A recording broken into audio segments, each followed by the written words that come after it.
ਆਉਣ ਵਾਲੀਆਂ ਚੋਣਾਂ 'ਚ ਸਪੋਰਟ ਕਰ ਸਕਦਾ ਰਸ਼ੀਆ ਮੋਦੀ ਨੂੰ ਜਾਂ ਫਿਰ ਬਾਈਡਨ ਹੋਰੀ ਝਟਕਾ ਦੇ ਸਕਦੇ ਨੇ, ਕਿਉਂਕਿ ਜੇ ਤੁਸੀਂ BBC ਦੀ ਡਾਕੂਮੈਂਟਰੀ ਦੇਖੋ ਜਾਂ ਹਿੰਡਨਬਰਗ ਰਿਪੋਰਟ ਦੇਖੋ, ਉਹ ਦੋਨੇ ਵੈਸਟ ਚੋਂ ਨਿਕਲ ਕੇ ਆਉਂਦੀਆਂ ਨੇ, ਪੱਛਮ ਚੋਂ, ਤੇ ਪੱਛਮ ਦਾ ਮੀਡੀਆ ਉਹਨਾਂ ਤੇ ਵੱਡੀ ਗੱਲ ਕਰਦਾ ਹੈ।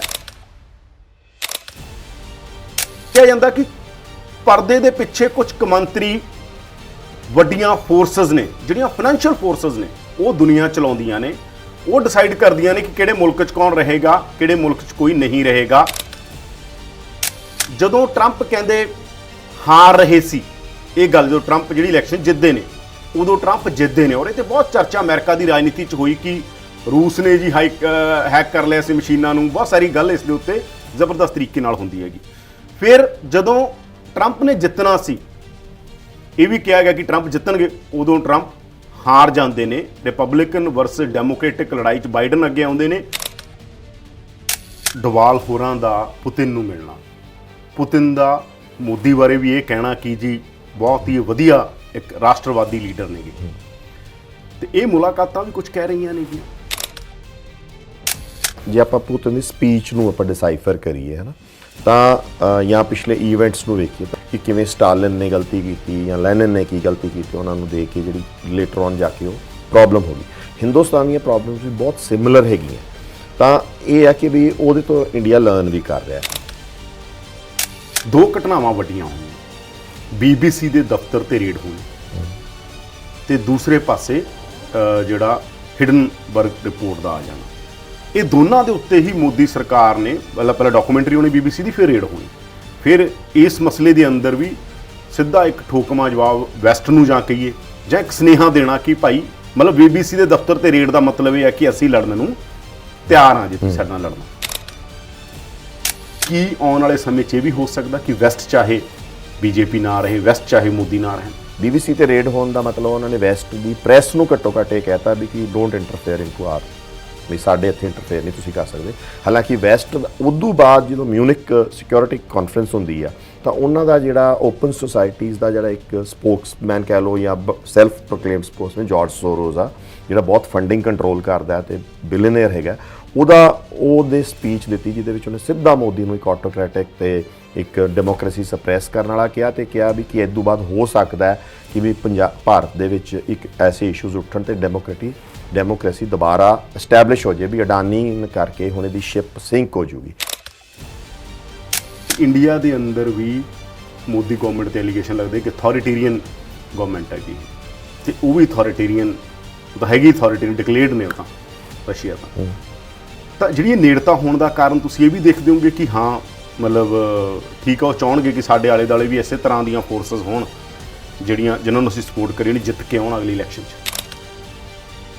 ਭਾਰਤ ਦੇ 2024 ਦੇ ਇਲੈਕਸ਼ਨ ਵੀ ਇਹ ਡਿਸਾਈਡ ਕਰਨਗੇ, ਜਾਂ 2024 ਤੋਂ ਬਾਅਦ ਇਹ ਬਾਲ ਰੋਲਿੰਗ ਸ਼ੁਰੂ ਹੋ ਜੂਗੀ, 2024 'ਚ ਹੁੰਦੀ ਹੈ ਜਾਂ 2029 'ਚ ਜਾ ਕੇ ਚੇਂਜ ਆਉਂਦੀ ਆ, ਕਿ ਅਮਰੀਕਾ ਦੀ ਇਹ ਕੋਸ਼ਿਸ਼ ਹੈ ਕਿ ਭਾਰਤ ਨੂੰ ਇੱਕ ਲਿਬਰਲਾਈਜ਼ਡ ਡੈਮੋਕ੍ਰੈਟਿਕ ਸੁਸਾਇਟੀ ਵਾਂਗੂ ਪੂਰਾ ਪੁਸ਼ ਕੀਤਾ ਜਾਵੇ, ਤਾਂ ਕਿ ਉਹਦੀ ਫੋਰਨ ਪਾਲਿਸੀ 'ਚ ਤੇ ਉਹਦੀ ਇੰਟਰਨਲ ਪਾਲਿਸੀ ਦੇ ਵਿੱਚ ਇੱਕ ਆਪਣਾ ਉਹ ਟੈਨਸ਼ਨਸ ਹੈਗੀਆਂ ਜਿਹੜੀਆਂ ਜਾਂ ਕੰਟਰਡਿਕਸ਼ਨਸ ਉਹ ਖਤਮ ਕਰ। ਇਹ ਵੀ ਪ੍ਰੈਸ਼ਰ ਹੋਏਗਾ ਆਉਣ ਵਾਲੇ ਦਿਨਾਂ 'ਚ, ਹੋ ਸਕਦਾ ਗਾ ਕਿ ਇਹਦੀ ਮਜ਼ਬੂਤੀ ਦੇ ਲਈ ਅਗਰ ਇਹਨਾਂ ਨੇ ਧਿਰ ਦੇ ਰੂਪ 'ਚ ਮਜ਼ਬੂਤ ਹੋਣਾ ਗਾ, ਤਾਂ ਇੱਥੇ ਫਿਰ ਖੁੱਲ੍ਹਾ ਰੱਖੋ ਇਹ ਬਾਰਡਰ, ਜਿਹੜਾ ਜਿਹਦੇ ਤੇ CM ਮਾਨ ਨੇ ਕਹਿਤਾ ਕਿ ਨਹੀਂ ਪਾਕਿਸਤਾਨ ਨੂੰ ਤਾਂ ਸੁਨੀਲ ਜਾਖੜ ਨੂੰ ਭੇਜ ਦੇਣਾ, ਅਸੀਂ ਤਾਂ ਉਹਨਾਂ ਨਾਲ ਕੋਈ ਟੈਰਰਿਸਟ ਨਹੀਂ ਹੋ। ਪਰ ਕੀ ਆਉਣ ਵਾਲੇ ਦਿਨਾਂ 'ਚ ਇਹ ਬਾਰਡਰ ਖੁੱਲ੍ਹਣ ਦੀ ਸੰਭਾਵਨਾਵਾਂ ਵੀ ਇਹ ਸਾਰੀਆਂ ਗੱਲਾਂ 'ਚ ਬਣਦੀ ਹੈ ਕਿ ਵੀ ਜਿਹੜਾ ਪਾਕਿਸਤਾਨ ਨਾਲ ਕੰਟਰਡਿਕਸ਼ਨਸ ਨੂੰ ਖਤਮ ਕਰਨ ਦਾ, ਉਹ ਦੋਵੇਂ ਧਿਰਾਂ ਨੂੰ ਇਸ ਟਾਈਮ ਐਡਵਾਂਟੇਜ ਹੈਗਾ। ਰੂਸ ਤੇ ਚੀਨ ਵੀ ਕਹਿ ਰਹੇ ਆ ਕਿ ਪਾਕਿਸਤਾਨ ਨਾਲ ਕੰਟਰਡਿਕਸ਼ਨਸ ਭਾਰਤ ਨੂੰ ਖਤਮ ਕਰ ਦੇਣੀਆਂ ਚਾਹੀਦੀਆਂ, ਤੇ ਦੂਸਰੇ ਪਾਸੇ ਅਮਰੀਕਾ ਵੀ ਚਾਹੁੰਦਾ ਹੈ ਕਿ ਵੀ ਭਾਰਤ ਦੀਆਂ ਤੇ ਪਾਕਿਸਤਾਨ ਦੀਆਂ ਕੰਟਰਡਿਕਸ਼ਨਸ ਨੂੰ ਖਤਮ ਕਰਕੇ ਕਿਸੇ ਨਾ ਕਿਸੇ ਢੰਗ ਨਾਲ ਇਹ ਮੁਹਾਜ਼ ਅਸੀਂ ਇਕੱਠਾ ਬਣਾਈਏ। ਕੁਛ ਫੋਰਸਸ ਹੈਗੀਆਂ ਜਿਹੜੀਆਂ ਇਸ ਬਲੋਕੇਜ ਨੂੰ ਹਾਲੇ ਟੁੱਟਣ ਨਹੀਂ ਦੇਣਗੀਆਂ। ਇਹਦੇ ਵਿੱਚ ਕੁਛ ਤਾਂ ਪ੍ਰੋਟੈਕਸ਼ਨਿਸਟ ਫੋਰਸਸ ਆ ਭਾਰਤ ਦੇ ਟ੍ਰੇਡ ਦੀਆਂ। ਤੁਹਾਨੂੰ ਲੱਗਦਾ ਬ੍ਰਿਕਸ ਦੇ ਜ਼ਰੀਏ ਸੰਭਵ ਆਗਾ ਆਉਣ ਵਾਲੇ ਸਮੇਂ 'ਚ ਹੋ ਸਕਦਾ, ਜਾਂ ਤੁਹਾਨੂੰ ਲੱਗਦਾ ਨਹੀਂ ਅਮਰੀਕਾ ਹੀ ਦਾ ਝੰਡਾ ਝੁਲਦਾ ਰਹੂਗਾ, ਜਾਂ ਇਹ ਫਿਰ ਮਤਲਬ ਇਹ ਕਾਊਂਟਰ ਜਿਹੜਾ ਵੱਜ ਰਿਹਾ ਗਾ ਇਸ ਟਾਈਮ ਅਮਰੀਕਾ ਨੂੰ ਜਾਂ ਵੈਸਟ ਨੂੰ ਜਿਹੜਾ ਵੱਜ ਰਿਹਾ ਗਾ, ਉਹ ਇਸ ਖਿੱਤੇ ਦੇ ਅੰਦਰ ਘੱਟੋ ਘੱਟ ਉਹਦਾ ਸਰਵਾਈਵ ਕਰ ਲੈਣਗੇ? ਤੇ ਜਿਹੜੇ ਟੈਕਨੋਲੋਜੀ 'ਚ ਲੀਡ ਕਰ ਰਹੇ ਹੁੰਦੇ ਆ ਮੁਲਕ, ਉਹਨਾਂ ਵਾਸਤੇ ਉਹਨਾਂ ਨੂੰ ਸਿੱਟਣਾ ਸੌਖਾ ਨਹੀਂ ਹੁੰਦਾ। ਠੰਡੀ ਜੰਗ ਦੀ ਸ਼ੁਰੂਆਤ ਹੋ ਚੁੱਕੀ ਹੈ ਦੁਨੀਆ 'ਚ। ਬਿਲਕੁਲ। ਕੀ ਥਰਡ ਵਰਲਡ ਵਾਰ ਹੋ ਸਕਦੀ ਹੈਗੀ, ਜਾਂ ਅਫੋਰਡ ਨਹੀਂ ਕਰਦੇ? ਜਿਸ ਤਰੀਕੇ ਨਾਲ ਉਹਨੇ ਕਿਹਾ ਕਿ ਅਸੀਂ ਪਰਮਾਣੂ ਹਥਿਆਰ ਆਪਦੇ ਨਹੀਂ ਦਿਖਾਵਾਂਗੇ, ਨਾ ਅਸੀਂ ਇਹਨਾਂ ਤੋਂ ਦੇਖਾਂਗੇ, ਤਾਂ ਇਹ ਨੈਚੁਰਲ ਹੈ ਕਿ ਵੀ ਉਹ ਰੇਸ ਤਾਂ ਚੱਲ ਪਈ ਆ ਦੁਬਾਰਾ, ਪਰ ਉਸ ਰੇਸ ਨੂੰ ਚਲਾਉਣ ਵਾਲਾ ਇਸ ਟਾਈਮ ਸਿਰਫ ਤੇ ਸਿਰਫ ਰੂਸ ਆ। ਚਾਹੇ ਭਾਰਤ ਆਪਣਾ ਲਾ ਲਓ ਹੈ ਨਾ, ਆਪਾਂ ਜ਼ਰੂਰ ਉਹ ਖੇਡ ਰਹੇ ਹਾਂ ਕਿ ਹਾਂ ਇੱਧਰੋਂ ਫਾਇਦਾ ਲੈ ਲਈਏ, ਪਰ ਆਪਾਂ ਭਾਰਤ ਜਿਹੜਾ ਹੈ ਇਹ ਅਫੋਰਡ ਨਹੀਂ ਕਰ ਸਕਦਾ, ਅਨਦਰ ਵਾਰ ਨਹੀਂ ਅਫੋਰਡ ਕਰ ਸਕਦਾ ਫੁੱਲ ਫਲੈਜਡ। ਇਹ ਉਦੋਂ ਪਹਿਲਾਂ ਕਿਸੇ ਸੈਟਲਮੈਂਟ 'ਤੇ ਆ ਜਾਊਗਾ ਕਿ ਠੀਕ ਆ ਅਸੀਂ ਆ ਰਜੀਮ 'ਚ ਚੇਂਜਸ ਕਰ ਦੇਣੇ। ਚਾਈਨਾ ਵੀ ਵਾਰ ਨਹੀਂ ਅਫੋਰਡ ਕਰਦਾ, ਉਹ ਵੀ ਸਟੇਬਿਲਿਟੀ ਵਾਲਾ ਹੈਗਾ, ਕਿਉਂਕਿ ਉਹਦਾ ਸਾਰਾ ਉਹਦੀ ਤਾਂ ਕਹਾਣੀ ਸਟੇਬਿਲਿਟੀ 'ਤੇ ਟਿਕੀ ਹੈ ਕਿਉਂਕਿ ਉਹਨੂੰ ਤਾਂ ਰਿਚ ਹੀ ਐਕਸਪੋਰਟ ਨਾਲ ਹੋਣਾ। ਸੋ ਜ਼ਿਆਦਾ ਜਿਹੜੀਆਂ ਕੰਟਰੀਜ਼ ਆ ਵਰਲਡ ਦੀਆਂ ਉਹ ਵਰਲਡ ਵਾਰ ਨੂੰ ਨਹੀਂ ਕਰ ਸਕਦੀਆਂ। ਦੁਨੀਆ ਨੂੰ ਵੱਡੀਆਂ ਫਾਊਂਡੇਸ਼ਨਸ ਦੀ ਗੱਲ ਹੁੰਦੀ ਹੈ, ਰੌਕਫੈਲਰ ਦੀ, ਹੋਰ ਬਹੁਤ ਸਾਰੀਆਂ ਫਾਊਂਡੇਸ਼ਨ, ਕਿ ਪਰਦੇ ਦੇ ਪਿੱਛੋਂ ਸਰਕਾਰਾਂ ਨਹੀਂ ਚਲਾਉਂਦੀਆਂ ਦੁਨੀਆ ਨੂੰ, ਪਰਦੇ ਦੇ ਪਿੱਛੋਂ ਕੋਈ ਹੋਰ ਚਲਾ ਰਿਹਾ ਦੁਨੀਆ। ਪਰਦੇ ਦੇ ਪਿੱਛੋਂ ਜਿਹੜੀਆਂ ਫਾਈਨੈਂਸ਼ੀਅਲ ਫੋਰਸਸ ਨੇਗੀਆਂ ਜਾਂ ਆਰਗੇਨਾਈਜੇਸ਼ਨਸ ਨੇ ਵੱਡੀਆਂ, ਜਿਨ੍ਹਾਂ ਦੇ ਇੰਟਰਸਟ ਹਰ ਕਿਸੇ ਲੀਡਰ ਨੂੰ, ਹਰ ਕਿਸੇ ਪਾਰਟੀ ਜਿਹਦੀ ਮਰਜ਼ੀ ਸਰਕਾਰ ਆ ਜੀ, ਉਹਨਾਂ ਨੂੰ ਵਾਚਣੇ ਪੈਂਦੇ। ਪ੍ਰੋ ਪੰਜਾਬ ਟੀਵੀ ਤੇ ਤੁਹਾਡਾ ਸਵਾਗਤ ਹੈ। ਮੈਂ ਹਾਂ ਯਾਦਵਿੰਦਰ ਸਿੰਘ। ਕੌਮਾਂਤਰੀ ਰਾਜਨੀਤੀ 'ਚ ਅਮਰੀਕਾ ਬਾਰੇ ਕਿਹਾ ਜਾਂਦਾ ਹੈ ਕਿ ਅਮਰੀਕਾ ਕਦੇ ਦੁਸ਼ਮਣ ਤੋਂ ਬਿਨਾ ਜਿਉਂਦਾ ਨਹੀਂ ਰਹਿ ਸਕਦਾ। ਇਸ ਕਰਕੇ ਜਦੋਂ ਕਦੇ ਉਹਦਾ ਦੁਸ਼ਮਣ ਨੈਚੁਰਲੀ ਨਹੀਂ ਹੁੰਦਾ ਤਾਂ ਉਹ ਦੁਸ਼ਮਣ ਪੈਦਾ ਕਰਦਾ ਜਾਂ ਹਵਾ 'ਚ ਖੜੇ ਕਰਦਾ ਕਿ ਇਹ ਮੇਰੇ ਦੁਸ਼ਮਣ ਨੇ, ਮੈਂ ਇਹ ਲੜਾਈਆਂ ਲੜਨੀਆਂ, ਯਾਨੀ ਲੁਕਮੀਆਂ ਲੜਾਈਆਂ ਲੜਦਾ। ਜਿਹਨੂੰ ਕਦੇ ਉਹ ਵਾਰ ਔਨ ਟੈਰਰਿਜ਼ਮ ਕਹਿੰਦਾ ਹੈ, ਉਹ ਵਾਰ ਔਨ ਆਇਲ ਹੁੰਦੀ ਹੈ ਜਾਂ ਵਾਰ ਔਨ ਰਿਸੋਰਸ ਹੁੰਦੀ ਹੈ। ਇਹਦੀ ਚਰਚਾ ਕੌਮਾਂਤਰੀ ਰਾਜਨੀਤੀ 'ਚ ਹੁੰਦੀ ਰਹੀ ਹੈ। ਅੱਜ ਕੱਲ੍ਹ ਕੌਮਾਂਤਰੀ ਮੰਚ ਦੇ ਉੱਤੇ ਸਿੱਧਮ ਸਿੱਧੇ ਅਮਰੀਕਾ ਵਰਸਸ ਰੂਸ ਹੋਇਆ। ਪੁਤਿਨ ਹੋਰਾਂ ਨੇ ਬੜੀਆਂ ਤਿੱਖੀਆਂ ਗੱਲਾਂ ਕੀਤੀਆਂ, ਪਰਮਾਣੂ ਸਮਝੌਤਾ ਤੋੜ ਦਿੱਤਾ। ਜਿਹੜਾ ਸਮਝੌਤਾ ਸੀ ਕਿ ਅਮਰੀਕਾ ਰੂਸ ਦੇ ਦੇਖ ਸਕਦਾ ਜਾ ਕੇ ਪਰਮਾਣੂ ਹਥਿਆਰ, ਰੂਸ ਅਮਰੀਕਾ ਦੇ ਉਹ ਤੋੜ ਦਿੱਤਾ। ਸਿੱਧੇ ਤੌਰ ਦੇ ਉੱਤੇ ਪੁਤਿਨ ਨੇ ਕਿਹਾ ਕਿ ਅਸੀਂ ਵਪਾਰ ਹੁਣ ਰੂਬਲ 'ਚ ਕਰਾਂਗੇ, ਨਾ ਕਿ ਡਾਲਰ 'ਚ। ਇਸ ਤੋਂ ਬਿਨਾਂ ਵੀ ਬਹੁਤ ਸਾਰੀਆਂ ਤਿੱਖੀਆਂ ਗੱਲਾਂ ਕੌਮਾਂਤਰੀ ਮੰਚ 'ਤੇ ਹੋ ਰਹੀਆਂ ਨੇ। ਗੱਲ ਇਹ ਚੱਲ ਰਹੀ ਹੈ ਕਿ ਇਹ ਹੁਣ ਯੂਨੀਪੋਲਰ ਵਰਲਡ ਦਾ ਦੌਰ ਨਹੀਂ ਰਿਹਾ, ਹੁਣ ਮਲਟੀਪੋਲਰ ਵਰਲਡ ਦੀ ਪੋਲਿਟਿਕਸ ਸ਼ੁਰੂ ਹੋ ਗਈ ਹੈ। ਇੱਕ ਫੋਟੋ ਜਿਹੜੀ ਤੁਸੀਂ ਸਕਰੀਨ ਦੇ ਉੱਤੇ ਦੇਖ ਰਹੇ ਹੋ, ਇਹ 1925 ਦੀ ਹੈ, ਜਿਸ 'ਚ ਦਿਖਾਇਆ ਗਿਆ ਕਿ ਇੱਕ ਪਾਸੇ ਜੇ ਏਸ਼ੀਆ ਦੇ ਵੱਡੇ ਮੁਲਕ ਭਾਰਤ, ਚਾਈਨਾ ਵਰਗੇ ਖੜੇ ਹੋ ਜਾਣ ਤਾਂ ਤਾਕਤ ਨਹੀਂ ਕਿਸੇ ਅਮਰੀਕਾ, ਇੰਗਲੈਂਡ ਜਾਂ ਉਹਨਾਂ ਮੁਲਕਾਂ ਦੀ। ਪਰ ਅੱਜ ਬ੍ਰਿਕਸ ਜਦੋਂ ਬਣੀਆਂ ਤਾਂ ਇਹ ਗੱਲ ਐਂ ਲੱਗਦਾ ਕਿ ਵਾਕਈ ਇੱਕ ਚੈਲੰਜ ਏਸ਼ੀਆ ਦੀ ਧਰਤੀ ਤੋਂ ਜਾਂ ਸਾਊਥ ਈਸਟ ਏਸ਼ੀਆ 'ਚੋਂ ਜਾਂ ਇੱਧਰਲੇ ਪਾਸਿਓਂ ਪੱਛਮ ਨੂੰ ਮਿਲ ਰਿਹਾ ਹੈਗਾ, ਤੇ ਪੱਛਮ ਉਹਦੀ ਲੜਾਈ ਲੜ ਰਿਹਾ। ਬਾਈਡਨ ਨੇ ਬੜੀਆਂ ਤਿੱਖੀਆਂ ਗੱਲਾਂ ਜਾ ਕੇ ਯੂਕਰੇਨ 'ਚ ਕੀਤੀਆਂ ਨੇ। ਯੂਕਰੇਨ ਵਾਰ ਬਹੁਤ ਸਾਰਾ ਕੁਝ ਡਿਸਾਈਡ ਕਰੇਗੀ, ਇਹ ਗੱਲਾਂ ਹੋ ਰਹੀਆਂ ਨੇ। ਅਸੀਂ ਇਸੇ ਗੱਲ ਦੇ ਉੱਤੇ ਚਰਚਾ ਕਰਾਂਗੇ ਕਿ ਭਾਰਤ ਦੀ ਰਾਜਨੀਤੀ 'ਤੇ ਇਹਦਾ ਅਸਰ ਕੀ ਪਏਗਾ 2024 ਦੀ ਚੋਣ 'ਤੇ ਖਾਸ ਤੌਰ 'ਤੇ। ਔਰ ਉਹ ਮੰਨਿਆ ਜਾਂਦਾ ਗਾ 2024 ਦੇ ਉੱਤੇ ਅਸੀਂ ਇਸ ਕਰਕੇ ਗੱਲ ਕਰ ਰਹੇ ਹਾਂ, ਜਦੋਂ ਟਰੰਪ ਕਹਿੰਦੇ ਹਾਰ ਰਹੇ ਸੀ, ਇਹ ਗੱਲ ਜੋ ਟਰੰਪ ਜਿਹੜੀ ਇਲੈਕਸ਼ਨ ਜਿੱਤਦੇ ਨੇ, ਉਦੋਂ ਟਰੰਪ ਜਿੱਤਦੇ ਨੇ। ਔਰ ਇਹ 'ਤੇ ਬਹੁਤ ਚਰਚਾ ਅਮਰੀਕਾ ਦੀ ਰਾਜਨੀਤੀ 'ਚ ਹੋਈ ਕਿ ਰੂਸ ਨੇ ਜੀ ਹੈਕ ਕਰ ਲਿਆ ਸੀ ਮਸ਼ੀਨਾਂ ਨੂੰ, ਬਹੁਤ ਸਾਰੀ ਗੱਲ ਇਸ ਦੇ ਉੱਤੇ ਜ਼ਬਰਦਸਤ ਤਰੀਕੇ ਨਾਲ ਹੁੰਦੀ ਹੈਗੀ। ਫਿਰ ਜਦੋਂ ਟਰੰਪ ਨੇ ਜਿੱਤਣਾ ਸੀ, ਇਹ ਵੀ ਕਿਹਾ ਗਿਆ ਕਿ ਟਰੰਪ ਜਿੱਤਣਗੇ, ਉਦੋਂ ਟਰੰਪ ਹਾਰ ਜਾਂਦੇ ਨੇ। ਰਿਪਬਲਿਕਨ ਵਰਸਸ ਡੈਮੋਕ੍ਰੈਟਿਕ ਲੜਾਈ 'ਚ ਬਾਈਡਨ ਅੱਗੇ ਆਉਂਦੇ ਨੇ, ਤੇ ਉਸ ਤੋਂ ਬਾਅਦ ਪਾਰਲੀਮੈਂਟ ਤੱਕ ਬਹੁਤ ਸਾਰੀਆਂ ਥਾਵਾਂ ਦੇ ਉੱਤੇ ਕਿਵੇਂ ਟਰੰਪ ਦੇ ਜਿਹੜੇ ਲੋਕ ਨੇ ਉਹ ਟਿੱਪਣੀ ਕਰਦੇ ਨੇ। ਉਹ ਰਾਜਨੀਤੀ ਕੀ ਭਾਰਤ 'ਤੇ ਅਸਰ ਪਾ ਸਕਦੀ ਹੈ ਇਸ ਤਰ੍ਹਾਂ ਦੀ ਰਾਜਨੀਤੀ? ਕਿਉਂਕਿ ਕਿਹਾ ਜਾਂਦਾ ਕਿ ਪਰਦੇ ਦੇ ਪਿੱਛੇ ਕੁਝ ਕੌਮਾਂਤਰੀ ਵੱਡੀਆਂ ਫੋਰਸਸ ਨੇ, ਜਿਹੜੀਆਂ ਫਾਈਨੈਂਸ਼ੀਅਲ ਫੋਰਸਸ ਨੇ, ਉਹ ਦੁਨੀਆ ਚਲਾਉਂਦੀਆਂ ਨੇ, ਉਹ ਡਿਸਾਈਡ ਕਰਦੀਆਂ ਨੇ ਕਿ ਕਿਹੜੇ ਮੁਲਕ 'ਚ ਕੌਣ ਰਹੇਗਾ, ਕਿਹੜੇ ਮੁਲਕ 'ਚ ਕੋਈ ਨਹੀਂ ਰਹੇਗਾ। ਕਿ ਮੋਦੀ ਦਾ ਰਸ਼ੀਆ ਦੇ ਨੇੜੇ ਜਾਣਾ, ਕਿਉਂਕਿ ਇੱਕ ਦੌਰ 'ਚ ਭਾਰਤ ਰਸ਼ੀਆ ਦੇ ਨੇੜੇ ਉਦੋਂ ਹੁੰਦਾ ਜਦੋਂ ਇੱਕ ਸਮਾਜਵਾਦੀ ਮਾਹੌਲ ਸੀਗਾ, ਜਦੋਂ ਸੋਵੀਅਤ ਯੂਨੀਅਨ ਸੀ ਤੇ ਭਾਰਤ ਦਾ ਝੁਕਾਅ ਵੀ, ਕਿਉਂਕਿ ਸੰਵਿਧਾਨ ਵੀ ਜੇ ਤੁਸੀਂ ਦੇਖੋਗੇ ਸਮਾਜਵਾਦੀ ਮੁੱਲਾਂ ਵਾਲਾ ਸੀਗਾ। ਤੇ ਹੁਣ ਤਾਂ ਨਾ ਤਾਂ ਰਸ਼ੀਆ ਸਮਾਜਵਾਦੀ ਹੈਗਾ, ਤੇ ਮੋਦੀ ਹੋਰੀਆਂ ਦੀ ਤਾਂ ਆਪਣੀ ਇੱਕ ਪੂਰੀ ਅਲਟਰਾ ਜਿਹੜੀ ਪੋਲਿਟਿਕਸ ਆ ਗਈ, ਅਲਟਰਾ ਹਿੰਦੂਤਵ ਦੀ ਪੋਲਿਟਿਕਸ ਕਰਦੇ ਨੇ ਉਹ ਠੋਕ ਕੇ। ਤਾਂ ਹੁਣ ਇਹ ਹੈ ਕੀ ਹੋ ਰਿਹਾ ਕਿ ਮੋਦੀ ਰਸ਼ੀਆ ਦੇ ਨੇੜੇ ਜਾ ਰਹੇ ਨੇ ਕਿ ਆਉਣ ਵਾਲੀਆਂ ਚੋਣਾਂ 'ਚ ਸਪੋਰਟ ਕਰ ਸਕਦਾ ਰਸ਼ੀਆ ਮੋਦੀ ਨੂੰ, ਜਾਂ ਫਿਰ ਬਾਈਡਨ ਹੋਰੀ ਝਟਕਾ ਦੇ ਸਕਦੇ ਨੇ। ਕਿਉਂਕਿ ਜੇ ਤੁਸੀਂ BBC ਦੀ ਡਾਕੂਮੈਂਟਰੀ ਦੇਖੋ ਜਾਂ ਹਿੰਡਨਬਰਗ ਰਿਪੋਰਟ ਦੇਖੋ, ਉਹ ਦੋਨੇ ਵੈਸਟ 'ਚੋਂ ਨਿਕਲ ਕੇ ਆਉਂਦੀਆਂ ਨੇ, ਪੱਛਮ 'ਚੋਂ, ਤੇ ਪੱਛਮ ਦਾ ਮੀਡੀਆ ਉਹਨਾਂ 'ਤੇ ਵੱਡੀ ਗੱਲ ਕਰਦਾ ਹੈ। ਤੇ ਕੀ ਉਹ ਮੋਦੀ ਨੂੰ ਝਟਕਾ ਦੇਣ ਦੀ ਕੋਸ਼ਿਸ਼ ਹੈ? ਕੀ ਮੋਦੀ ਵੀ ਇਸ ਤਰ੍ਹਾਂ ਖੜੇ ਹੋ ਗਏ ਨੇ? ਤਮਾਮ ਤਰ੍ਹਾਂ ਦੀ ਗੱਲ ਅਸੀਂ ਅਜੇਪਾਲ ਬਰਾੜ, ਜਿਹੜੇ ਕੌਮਾਂਤਰੀ ਨੁਕਤਿਆਂ ਨੂੰ ਬਹੁਤ ਚੰਗੀ ਤਰ੍ਹਾਂ ਜਾਣਦੇ ਨੇ, ਕੌਮਾਂਤਰੀ ਰਾਜਨੀਤੀ ਦੇ ਦਾਅ ਪੇਚਾਂ ਨੂੰ ਜਾਣਦੇ ਨੇ, ਸਾਡੇ ਨਾਲ ਨੇ। ਸਵਾਗਤ ਹੈ ਜੀ। ਬਹੁਤ ਲੰਬੀ ਓਪਨਿੰਗ ਕਰਤੀ ਮੈਂ, ਮਸਲੀ ਬਹੁਤ ਸਾਰੇ ਸੀ, ਕੰਟੈਕਸਟ ਸੀਗਾ। ਪਹਿਲਾ ਵਾਹਿਗੁਰੂ ਜੀ ਕੀ ਫਤਿਹ ਜੀ। ਪਹਿਲਾ ਸਵਾਲ ਅਜੇ ਜੀ ਇਹੀ ਕਿ ਜੋ ਪਿਛਲੇ ਦਿਨਾਂ 'ਚ ਬਕਾਇਦਾ ਤੌਰ ਦੇ ਉੱਤੇ ਇੱਕ ਸਪੀਚ ਆਉਂਦੀ ਹੈਗੀ ਪੁਤਿਨ ਦੀ, ਬਾਈਡਨ ਯੂਕਰੇਨ ਜਾਂਦੇ ਨੇ, ਯੂਕਰੇਨ ਜਾ ਕੇ ਉੱਥੇ तमाम ਤਰ੍ਹਾਂ ਦੀਆਂ ਗੱਲਾਂ ਹੋ ਰਹੀਆਂ ਨੇ, ਮੈਸੇਜ ਦੇਣ ਦੀ ਗੱਲ ਹੋ ਰਹੀ ਹੈ ਕਿ ਇਹ ਤਾਂ ਵਾਰ ਦਾ ਤੈਅ ਹੋ ਗਿਆ, ਨਾਟੋ ਵਰਸਸ ਜਿਹੜਾ ਅਦਰ ਚੱਲ ਰਿਹਾ ਸੀ ਉਹ ਸਾਰੀ ਗੱਲ ਹੈਗੀ। ਪੁਤਿਨ ਦੇ ਭਾਸ਼ਣ ਦੇਣ ਦਾ ਮਤਲਬ ਕੀ ਹੈ? ਕਿ ਜਿਹੜੀ ਪੋਲਰ ਤੋਂ ਮਲਟੀਪੋਲਰ ਵਰਲਡ ਦੀ ਗੱਲ ਹੁੰਦੀ ਹੈ ਕਿ ਦੁਨੀਆ ਹੁਣ ਕੋਈ ਇੱਕ ਧੁਰੇ ਤੇ ਨਹੀਂ ਰਹੇਗੀ, ਬਹੁਤ ਧੁਰੀ ਚੱਲੇਗੀ। ਉਹਦਾ ਧੁਰਾ ਚੀਨ ਵੀ ਹੋ ਸਕਦਾ, ਭਾਰਤ ਵੀ ਹੋ ਸਕਦਾ, ਰਸ਼ੀਆ ਵੀ। ਕੀ ਇੱਧਰ ਨੂੰ ਜਾ ਰਹੀ ਹੈ ਰਾਜਨੀਤੀ, ਜਾਂ ਫਿਰ ਯੂਕਰੇਨ ਵਾਰ ਤੇ ਰਸ਼ੀਆ ਕਹਿ ਕੀ ਰਹੇ ਨੇ? ਕਿਉਂਕਿ ਕੋਈ ਕਹਿ ਰਿਹਾ ਜੀ ਵੈਸਟ ਦਾ ਮੀਡੀਆ ਗਲਤ ਰਿਪੋਰਟ ਕਰ ਰਿਹਾ, ਰਸ਼ੀਆ ਨੇ ਤਾਂ ਧੱਕ ਤੇ, ਕੋਈ ਕਹਿੰਦਾ ਨਹੀਂ ਜੀ ਯੂਕਰੇਨ ਨੇ ਧੱਕ ਤੇ।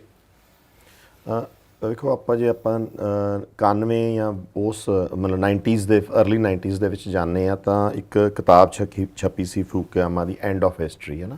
ਉਹਨੇ ਕਿਹਾ ਸੀ ਵੀ ਅੱਜ ਤੋਂ ਬਾਅਦ ਦੁਨੀਆ ਦੇ ਵਿੱਚ ਇੱਕ ਲਿਬਰਲ ਡੈਮੋਕ੍ਰੈਟਿਕ ਆਈਡੀਅਲਸ ਹੀ ਚੱਲਣਗੇ, ਮਤਲਬ ਉਦਾਰਵਾਦੀ ਜਿਹੜੇ ਜਮਹੂਰੀਅਤ ਹੀ ਦੇਸ਼ਾਂ ਦੇ ਵਿੱਚ ਫੈਲ ਜੂਗੀ ਤੇ ਉਸੇ ਤਰੀਕੇ ਦਾ ਸਮਾਜ ਸਿਰਜਿਆ ਜਾਊਗਾ। ਇਤਿਹਾਸ ਦਾ ਅੰਤ ਹੋ ਚੁੱਕਿਆ। ਇਤਿਹਾਸ ਦਾ ਅੰਤ ਹੋ ਚੁੱਕਿਆ ਕਿ ਅਮਰੀਕਾ ਹੁਣ ਸਮਝ ਲਓ ਵੀ ਇੱਕ ਯੂਨੀਪੋਲਰ ਵਰਲਡ ਹੈ। ਯੂਨੀਪੋਲਰ ਤੋਂ ਮਤਲਬ ਕਿ ਇੱਕ ਧੁਰਾ ਅਮਰੀਕਾ ਉਹਦਾ ਧੁਰਾ ਹੈ ਤੇ ਉਹ ਜਿਵੇਂ ਦੁਨੀਆ ਨੂੰ ਚਲਾਊਗਾ ਤੇ ਉਹ ਚਲਾਉਣ ਦਾ ਉਹਦਾ ਢੰਗ ਹੈਗਾ ਕਿ ਉਹ ਉਦਾਰਵਾਦ ਰਹੂਗਾ, ਉਦਾਰਵਾਦੀ ਪੋਲਿਟਿਕਸ ਕਰੂਗਾ ਤੇ ਜਮਹੂਰੀਅਤ ਹੋਊਗੀ ਹਰੇਕ ਦੁਨੀਆ ਦੇ ਖਿੱਤੇ 'ਚ। ਪਰ ਸਮੇਂ ਨੇ ਇਹ ਗੱਲ ਨੂੰ ਗਲਤ ਪ੍ਰੂਵ ਕਰਤਾ, ਪਲਟਤਾ। 20-25 ਸਾਲਾਂ 'ਚ ਹੀ ਆਪਾਂ ਵੇਖਿਆ ਕਿ ਰੂਸ ਦੁਆਰਾ ਖੜਾ ਹੋ ਗਿਆ ਤੇ ਨਾਲ ਹੀ ਇੱਕ ਅਥਾਰਟੇਰੀਅਨ ਚੀਨ ਵਰਗਾ ਅਥਾਰਟੇਰੀਅਨ ਮੁਲਕ ਖੜਾ ਹੈ। ਹੁਣ ਜਿਹੜਾ ਫੇਰ ਉਹ ਟਕਰਾਅ ਇੱਕ ਖੜਾ ਹੋਇਆ ਹੋਇਆ ਜਿਹੜਾ ਕਿ ਇੱਕ ਪਾਸੇ ਅਥਾਰਟੇਰੀਅਨ ਕਲੋਜ਼ਡ ਸੁਸਾਇਟੀਆਂ ਦਾ, ਜਿਨ੍ਹਾਂ ਦਾ ਨਾਂ ਜਿਹੜੀਆਂ ਬੰਦ ਸੁਸਾਇਟੀਜ਼ ਆ, ਜਿਹਦੇ ਵਿੱਚ ਇਹ ਕਿਹਾ ਜਾਂਦਾ ਕਿ ਵੀ ਰਾਜ ਕਰਨ ਦੇ ਜਿਹੜੇ ਹੈਗੇ ਆ ਉਹ ਇੱਕ ਡਿਸਪਲਿਨ 'ਚ ਰਾਜ ਕਰਾ ਰਹੇ ਆ, ਉਹ ਲੋਕਾਂ ਦੀਆਂ ਬੇਸਿਕ ਜ਼ਰੂਰਤਾਂ ਪੂਰੀਆਂ ਕਰਦੇ ਆ ਜਾਂ ਉਹ ਕਰਦੇ ਆ, ਬਟ ਉਹ ਉੱਥੇ ਫਰੀडम ਆਫ ਸਪੀਚ ਨਹੀਂ, ਤੁਸੀਂ ਬੋਲ ਨਹੀਂ ਸਕਦੇ। ਕਲੋਜ਼ਡ ਇਕਨੋਮੀ ਵੀ ਕਿਹਾ ਜਾਂਦਾ ਸੀ, ਸੋਵੀਅਤ ਯੂਨੀਅਨ ਦਾ ਕਲੋਜ਼ਡ ਇਕਨੋਮੀ ਵੀ ਸੀ। ਤੇ ਦੂਜੇ ਪਾਸੇ ਅਮਰੀਕਾ ਜਿਹੜਾ ਕਿ ਓਪਨ ਗੱਲਾਂ ਕਰਦਾ, ਜਿੱਥੇ ਤੁਸੀਂ ਅਮਰੀਕਾ ਜਾਂ ਪੱਛਮ ਦੇ ਕੁਝ ਮੁਲਕ ਹੈਗੇ ਆ ਜਾਂ ਆਸਟ੍ਰੇਲੀਆ, ਕੈਨੇਡਾ ਜਿਹੜੇ ਉਹਦੇ ਨਾਲ ਦੀ ਸਹਿਮਤੀ ਰੱਖਦੇ ਆ, ਉਹ ਮੁਲਕ ਆ। ਸੋ ਇਸ ਤਰੀਕੇ ਦਾ ਇੱਕ ਕਲੈਸ਼ ਦੁਨੀਆ ਦੇ ਵਿੱਚ ਬਣ ਰਿਹਾ। ਸੋ ਆਪਾਂ ਇਹ ਕਹਿ ਸਕਦੇ ਹਾਂ ਕਿ ਮਲਟੀਪੋਲਰ ਵਰਲਡ ਕਹਿ ਲਓ ਜਾਂ ਦੁਬਾਰਾ ਆਪਾਂ ਉਸੇ ਸਟੇਜ ਤੇ ਆ ਗਏ ਹਾਂ ਜਿੱਥੇ ਕਿ ਦੋ ਤਰ੍ਹਾਂ ਦੇ ਬਲੌਕਸ ਹੈਗੇ ਆ। ਉਦੋਂ ਵੀ ਦੋ ਬਲੌਕਸ ਸੀਗੇ ਤੇ ਦੋ ਬਲੌਕਸ ਦੇ ਵਿੱਚ ਇੰਟਰਸਟਿੰਗ ਐਨਾਲੋਜੀ ਇਹ ਹੈ ਕਿ ਉਸੇ ਸਮੇਂ ਵਾਂਗੂ ਉਹਨਾਂ ਦਿਨਾਂ ਵਾਂਗੂ ਹੀ ਹੁਣ ਦੋ ਦੇਸ਼ ਐਸੇ ਹੈਗੇ ਆ ਵਿੱਚ ਜਿਹੜੇ ਕਿਸੇ ਨਾਲ ਹੀ ਨਹੀਂ ਅਲਾਈਨ ਹੋ ਰਹੇ, ਸਪੈਸ਼ਲੀ ਲਾਰਜ ਦੇਸ਼ਾਂ 'ਚੋਂ ਹੈ, ਜਿਹੜੇ ਕਿ ਇੱਕ ਤਾਂ ਭਾਰਤ ਜਿਹੜਾ ਕੁਆਡ ਦੇ ਵਿੱਚ ਅਮਰੀਕਾ ਨਾਲ ਸਾਈਨ ਕਰਦਾ, ਅਮਰੀਕਾ ਨਾਲ ਵਪਾਰ ਵੀ ਕਰ ਰਿਹਾ, ਓਪਨ ਪਾਲਿਸੀ ਵੀ ਉਹਦੀ ਟ੍ਰੇਡ ਵਾਸਤੇ ਕਿ ਵੀ ਤੁਸੀਂ ਇੱਥੇ ਇਨਵੈਸਟ ਕਰੋ ਕੈਪੀਟਲ ਨੂੰ, ਤੇ ਦੂਜੇ ਪਾਸੇ ਰੂਸ ਤੋਂ ਤੇਲ ਲੈ ਕੇ ਪ੍ਰੋਫਿਟ ਵੀ ਕਮਾ ਰਿਹਾ। ਰੂਸ ਤੋਂ ਤੇਲ ਲੈ ਕੇ ਯੂਰਪ ਦੇ ਦੇਸ਼ਾਂ ਨੂੰ ਵੇਚ ਵੀ ਰਿਹਾ। ਹਾਂ, ਉਹ ਹਿਊਜ ਪ੍ਰੋਫਿਟਸ ਕਮਾ ਰਿਹਾ, ਮਤਲਬ ਉਹਨਾਂ ਨੂੰ ਉਧਰੋਂ ਕਮਾ ਕੇ ਤੇ ਨੇੜਤਾ ਵੀ ਸ਼ੋਅ ਕਰਦਾ। ਪਹਿਲੀ ਵਾਰ ਲੱਗਦਾ ਜਿਵੇਂ ਭਾਰਤ ਦੀ ਵਿਦੇਸ਼ ਨੀਤੀ ਪਹਿਲੀ ਵਾਰ ਬਦਲੀ ਹੈ, ਨਹੀਂ ਕਦੇ ਆਮ ਤੌਰ ਦੇ ਉੱਤੇ ਇੰਨਾ ਪਿਛਲੇ ਸਾਲਾਂ ਦੇ ਅੰਦਰ, ਪਿਛਲੇ ਘੱਟੋ ਘੱਟ ਮਨਮੋਹਨ ਸਿੰਘ ਤੋਂ ਲੈ ਕੇ ਹੁਣ ਤੱਕ ਕੋਈ ਬਹੁਤਾ 88-89 ਤੋਂ ਬਾਅਦ ਜਦੋਂ ਉਹਨਾਂ ਨੇ ਵੇਖਿਆ ਸੀ ਭਾਰਤ ਨੇ ਕਿ ਵੀ ਹੁਣ ਰੂਸ ਖਤਮ ਹੋ ਚੁੱਕਿਆ ਤੇ ਭਾਰਤ ਅਮਰੀਕਾ ਨਾਲ ਅਲਾਈਨਡ ਹੋ ਗਿਆ ਸੀਗਾ, ਤੇ ਪਰ ਹੁਣ ਦੁਬਾਰਾ ਜਿਹੜੀ ਨੌਨ ਅਲਾਈਨਡ ਦੀ ਉਹ ਗੇਮ ਖੇਡਣ ਦੀ ਕੋਸ਼ਿਸ਼ ਕਰਦਾ, ਬਟ ਬਾਇਸ ਜਿਹੜਾ ਉਹਦਾ ਟਿਲਟ ਜਿਹੜਾ ਉਹ ਮਤਲਬ ਝੁਕਾਅ ਜਿਹੜਾ ਕਹਿ ਸਕਦੇ ਹੋ ਪਹਿਲਾਂ ਵਾਂਗੂ ਪੁਰਾਣੀਆਂ ਰਜੀਮਸ ਵਾਂਗੂ ਰੂਸ ਵੱਲ ਹੈਗਾ। ਉਦੋਂ ਆਪਾਂ ਇਹਨੂੰ ਆਈਡੀਓਲੋਜੀਕਲ ਕਹਿੰਦੇ ਸੀ ਕਿ ਸਿਧਾਂਤ ਦੇ ਪੱਖ ਤੇ ਅਸੀਂ ਰੂਸ ਦੇ ਨਾਲ ਖੜਦੇ ਹਾਂ, ਪਰ ਉਦੋਂ ਵੀ ਜੇ ਪਾਲਿਸੀਆਂ ਵੇਖੀ ਜਾਵੇ ਤਾਂ ਭਾਰਤ ਦੀਆਂ ਪਾਲਿਸੀਆਂ ਵੀ ਕੋਈ ਅੰਦਰ ਉੱਤੋਂ ਨਾਰਾ ਜ਼ਰੂਰ ਸਿਧਾਂਤਕ ਤੌਰ ਤੇ ਸੋਸ਼ਲਿਜ਼ਮ ਦਾ ਸੀ, ਪਰ ਉਦੋਂ ਸੋਸ਼ਲਿਸਟ ਕੋਈ ਲੋਕਾਂ ਨੂੰ ਘੱਟ ਫਾਇਦਾ ਹੋਇਆ, ਵੱਡਿਆਂ ਘਰਾਣਿਆਂ ਨੂੰ ਹੋਇਆ। ਬਟ ਚਲੋ ਉਸ ਡਿਬੇਟ 'ਚ ਨਹੀਂ ਆਪਾਂ ਜਾਂਦੇ। ਪਰ ਨਹਿਰੂ ਤਾਂ ਬਹੁਤ ਸਾਰਾ ਭੇਲ ਵਗੈਰਾ ਕਿੰਨਾ ਕੁਝ ਨਹਿਰੂ ਲੈ ਕੇ ਆਇਆ, ਹੈਵੀ ਇਲੈਕਟਡ ਜਿਹੜੀ ਇੰਡਸਟਰੀ ਸੀ, ਫਰਦਰ ਮਾਡਲ ਸੋਵੀਅਤ ਦਾ ਇੱਥੇ ਹੁੰਦਾ ਸੀ। ਹਾਂ, ਫਰਦਰ ਕਦੀ ਉਹਦੇ ਤੇ ਗੱਲ ਕਰ ਸਕਦੇ ਹਾਂ ਕਿ ਵੀ ਹਾਂ ਪੂਰਾ ਅਲੱਗ ਵਿਸ਼ਾ ਹੈ ਕਿ ਵੀ ਕੀ ਉਹਨੇ ਐਕਚੁਅਲੀ ਕਿਸੇ ਨੂੰ ਫਾਇਦਾ ਕੀਤਾ ਵੀ ਕਿ ਡਿਜ਼ਾਸਟਰ ਹੀ ਕਰਤਾ, ਤੇ ਪਰ ਸਿੰਬੋਲਿਕ ਸੀ। ਹਾਂ, ਤੇ ਪਰ ਇਹ ਹੈ ਕਿ ਵੀ ਉਹ ਅੱਜ ਉਸ ਬਲੌਕ ਦੇ ਵਿੱਚ ਭਾਰਤ ਖੜਾ ਹੁੰਦਾ ਜਾ ਰਿਹਾ, ਪਰ ਭਾਰਤ ਦੀਆਂ ਨਾ ਕਈ ਇਨਹੈਰੈਂਟ ਇਸ਼ੂਜ਼ ਹੈਗੇ ਆ। ਫੋਰ ਐਗਜ਼ਾਮਪਲ ਚੀਨ ਨਾਲ ਗੁਆਂਢ ਹੋਣ ਕਰਕੇ ਉਹਦੀਆਂ ਇੱਕ ਰਿਫਟ ਹੈਗੀ ਆ, ਪ੍ਰੋਬਲਮਸ ਹੈਗੀਆਂ, ਹੈ ਨਾ, ਦਿੱਕਤਾਂ ਹੈਗੀਆਂ, ਬਾਰਡਰ ਡਿਸਪਿਊਟਸ ਹੈਗੇ ਆ। ਦੂਜੇ ਪਾਸੇ ਉਹਨੂੰ ਰੂਸ ਤੋਂ ਐਡਵਾਂਟੇਜਸ ਹੈਗੇ ਆ, ਉਹ ਬੈਲੈਂਸਿੰਗ ਐਕਟ ਦੇ ਵਿੱਚ ਫਾਇਦੇ ਵੱਧ ਲੈ ਜਾਂਦਾ ਦੋਵਾਂ ਦੇ ਦੇਸ਼ਾਂ 'ਚ। ਸੋ ਮਲਟੀਪੋਲਰ ਵਰਲਡ ਤਾਂ ਹੋ ਗਿਆ ਇਸ ਟਾਈਮ, ਤੇ ਜਿੰਨੀ ਦੇਰ ਯੂਕਰੇਨ ਯੁੱਧ ਦਾ ਕੋਈ ਫੈਸਲਾ ਨਹੀਂ ਹੁੰਦਾ ਉਨੀ ਦੇਰ ਇਹ ਵਰਲਡ ਐਂ ਹੀ ਮਲਟੀਪੋਲਰ। ਜਿਹੜਾ ਡੋਵਾਲ ਹੋਰਾਂ ਦਾ ਪੁਤਿਨ ਨੂੰ ਮਿਲਣਾ, ਪੁਤਿਨ ਦਾ ਮੋਦੀ ਬਾਰੇ ਵੀ ਇਹ ਕਹਿਣਾ ਕਿ ਜੀ ਬਹੁਤ ਹੀ ਵਧੀਆ ਇੱਕ ਰਾਸ਼ਟਰਵਾਦੀ ਲੀਡਰ ਨੇਗੇ, ਤੇ ਇਹ ਮੁਲਾਕਾਤਾਂ ਵੀ ਕੁਝ ਕਹਿ ਰਹੀਆਂ ਨੇਗੀਆਂ। ਕਹਿ ਰਿਹਾ ਹੈਗਾ ਕਿ ਜਿਹੜਾ ਪੂਰੇ ਇਸ ਏਸ਼ੀਆ ਖਿੱਤੇ ਦੇ ਅੰਦਰ ਚੀਜ਼ਾਂ ਦੇ ਬਿਜ਼ਨਸ ਨੂੰ, ਜੋ ਕਿ ਬ੍ਰਿਕਸ ਬਣਨ ਤੋਂ ਬਾਅਦ ਕਿਵੇਂ ਇਹਨੂੰ ਅਮਰੀਕਾ ਨੂੰ ਟੱਕਰ ਦੇਣੀ ਹੈ, ਤਾਂ ਉਹਦੇ ਇਕਨੋਮਿਕ ਫਰੰਟ ਖੋਲ੍ਹਣੇ ਪੈਣਗੇ। ਵੀ ਜਿਵੇਂ ਪਾਕਿਸਤਾਨ ਵਾਲੇ ਮਸਲੇ ਦੇ ਅੰਦਰ ਵੀ ਕਿਹਾ ਜਾ ਰਿਹਾ ਭਾਰਤ ਨੂੰ ਕਿ ਤੁਸੀਂ ਛੱਡੋ। ਚੀਨ ਵੀ ਕਹਿ ਰਿਹਾ ਤੇ ਰਸ਼ੀਆ ਵੀ ਕਿ ਇਹ ਕੰਟਰਾਡਿਕਸ਼ਨ ਜਿਹੜੀ ਇੱਥੋਂ ਦੀਆਂ ਜੇ ਇੰਟਰਨਲ ਕੰਟਰਾਡਿਕਸ਼ਨਸ ਖਤਮ ਹੋਣਗੀਆਂ ਤਾਂ ਹੀ ਇੱਥੇ ਗਰੋਥ ਆ ਜਿਹੜੀ ਉਹ ਹੋਏਗੀ। ਕੀ ਇਹ ਐਂ ਦੇਖਦੇ ਹੋ ਤੁਸੀਂ? ਜਿਹੜਾ ਐਜ਼ ਲੌਂਗ ਐਜ਼ ਜੇ ਆਪਾਂ ਪੁਤਿਨ ਦੀ ਸਪੀਚ ਨੂੰ ਆਪਾਂ ਡਿਸਾਈਫਰ ਕਰੀਏ ਹੈ ਨਾ, ਤਾਂ ਜਾਂ ਪਿਛਲੇ ਈਵੈਂਟਸ ਨੂੰ ਵੇਖੀਏ ਤਾਂ ਪੁਤਿਨ ਦੀ ਜਿਹੜੀ ਸਪੀਚ ਹੈਗੀ ਆ ਉਹ ਮੋٹے ਤੌਰ ਤੇ ਵੱਡੇ ਕੰਟਰੀਜ਼ ਕਿਵੇਂ ਮਿਸਮੈਨੇਜ ਹੋ ਜਾਂਦੇ ਆ ਜਾਂ ਕਿਵੇਂ ਐਮਪਾਇਰਸ ਦੇ ਵਿੱਚ ਅੰਦਰੂਨੀ ਕਲੈਸ਼ਸ ਕਰਕੇ ਉਹ ਖਿੱਲਰ ਸਕਦੇ ਆ ਬਾਅਦ 'ਚ, ਉਹਦੇ ਬਾਰੇ ਉਹ ਸ਼ੁਰੂ 'ਚ ਗੱਲ ਕਰਦਾ ਹੈ ਕਿ ਕਿਵੇਂ ਸਟਾਲਿਨ ਨੇ ਗਲਤੀ ਕੀਤੀ ਜਾਂ ਲੈਨਿਨ ਨੇ ਕੀ ਗਲਤੀ ਕੀਤੀ, ਉਹਨਾਂ ਨੂੰ ਦੇਖ ਕੇ ਜਿਹੜੀ ਲੇਟਰ ਔਨ ਜਾ ਕੇ ਉਹ ਪ੍ਰੋਬਲਮ ਹੋ ਗਈ। ਹਿੰਦੁਸਤਾਨ ਦੀਆਂ ਪ੍ਰੋਬਲਮਸ ਵੀ ਬਹੁਤ ਸਿਮਿਲਰ ਹੈਗੀਆਂ। ਤਾਂ ਇਹ ਹੈ ਕਿ ਵੀ ਉਹਦੇ ਤੋਂ ਇੰਡੀਆ ਲਰਨ ਵੀ ਕਰ ਰਿਹਾ।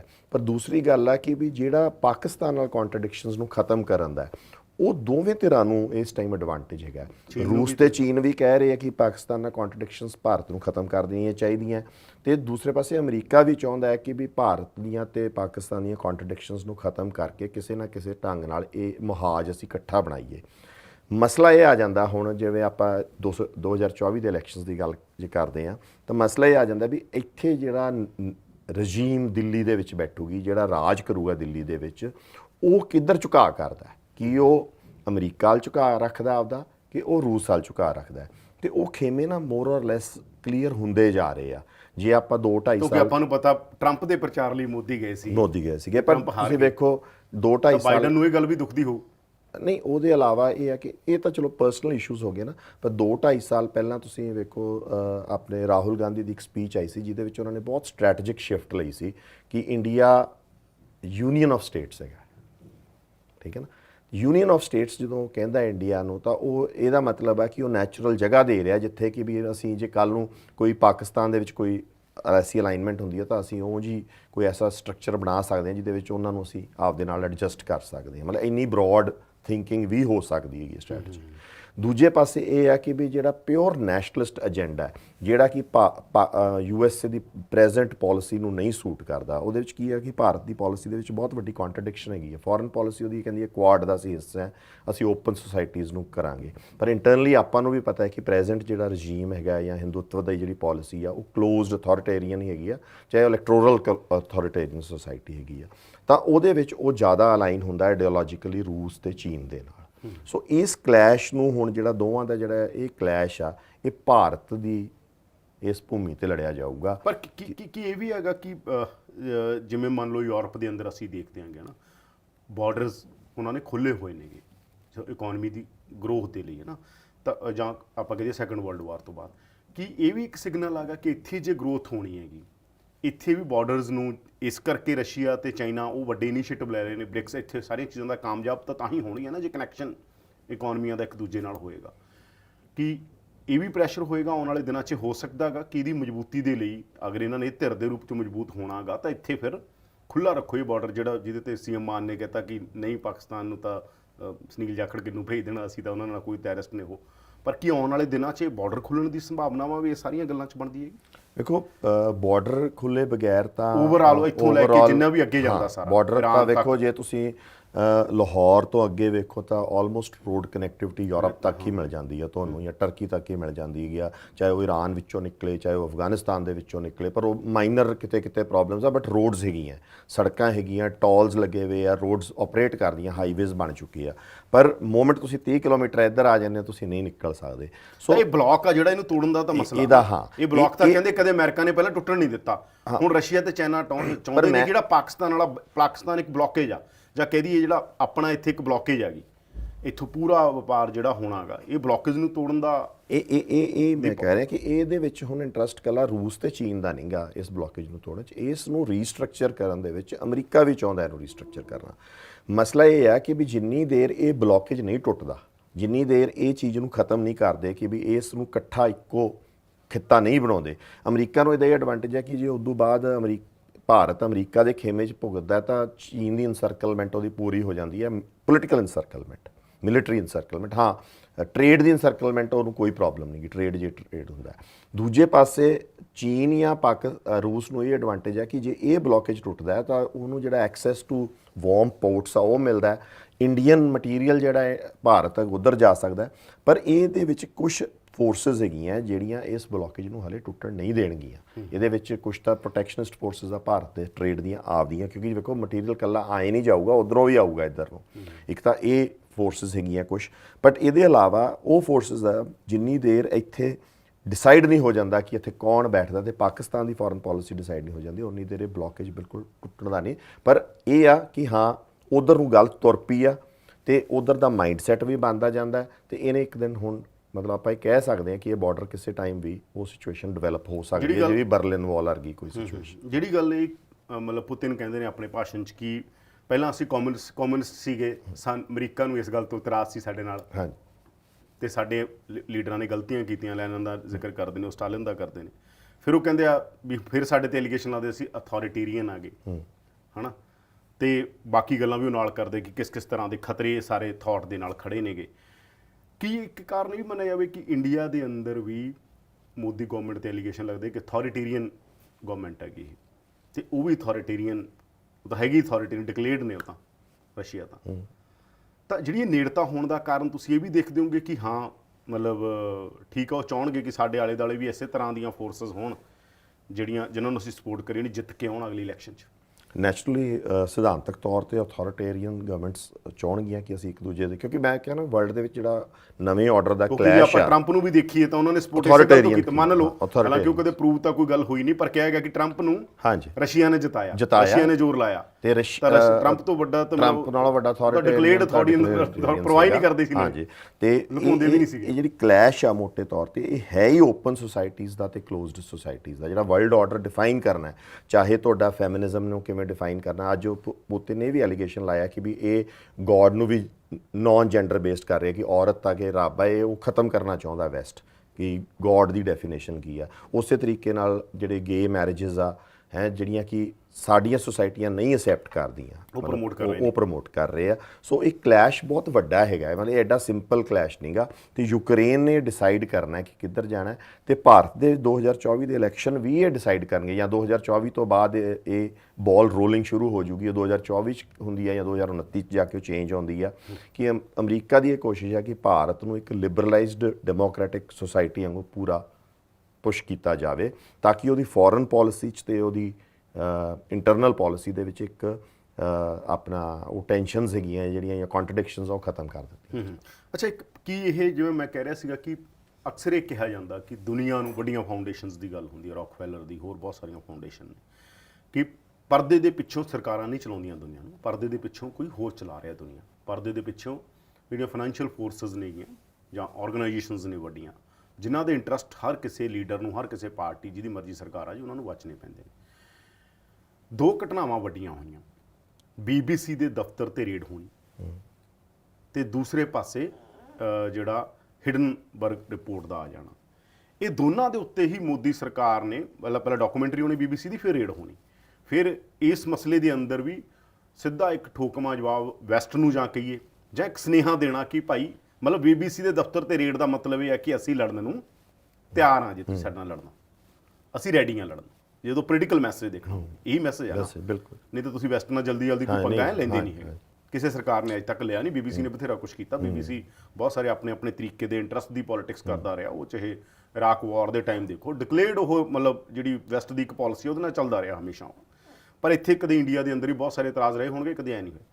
ਕੀ ਇਹ ਮੰਨਿਆ ਜਾਵੇ ਆਉਣ ਵਾਲੇ ਦਿਨਾਂ ਦੇ ਅੰਦਰ ਜਿਹੜੀ 24 ਦੀ ਜੇ ਇੱਕ ਪਾਸੇ ਰੂਸ ਮਤਲਬ ਇਹਨਾਂ ਦੇ ਨਾਲ ਖੜਾ ਹੁੰਦਾ ਹੈਗਾ, ਜਾਂ ਇਸ ਤਰ੍ਹਾਂ ਦੀਆਂ ਅਥਾਰਟੇਰੀਅਨ ਫੋਰਸਸ ਮੋਦੀ ਨਾਲ ਖੜੀਆਂ ਹੁੰਦੀਆਂ ਨੇ, ਤਾਂ ਦੂਜੇ ਪਾਸੇ ਜਿਹੜੀਆਂ ਸੋ ਕਾਲਡ ਡੈਮੋਕ੍ਰੈਟਿਕ ਫੋਰਸਸ ਨੇ, ਉਹ ਵੀ ਸੋ ਕਾਲਡ ਹੀ ਨੇ, ਉਹ ਵੀ ਡੈਮੋਕ੍ਰੇਸੀ ਦੇ ਨਾਂ ਤੇ ਕੀ ਕਰਦੀਆਂ ਰਹੀਆਂ ਨੇ, ਆਪਾਂ ਨੂੰ ਪਤਾ ਅਮਰੀਕਾ ਦਾ ਕੀ ਕਰਦਾ ਰਿਹਾ ਹਨਾ। ਨੌਮ ਚਮਸਕੀ ਵਰਗਾ ਬੰਦਾ ਤਾਂ ਕਹਿੰਦਾ ਕਿ ਇਹ ਤੋਂ ਵੱਡਾ ਕੋਈ ਟੈਰਰਿਸਟ ਨਹੀਂ ਹੈਗਾ, ਆਪਣੇ ਮੁਲਕ 'ਚ ਹੀ ਬਹਿ ਕੇ ਕਹਿੰਦਾ ਮੇਰਾ ਮੁਲਕ ਸਭ ਤੋਂ ਵੱਡਾ ਟੈਰਰਿਸਟ ਹੈ।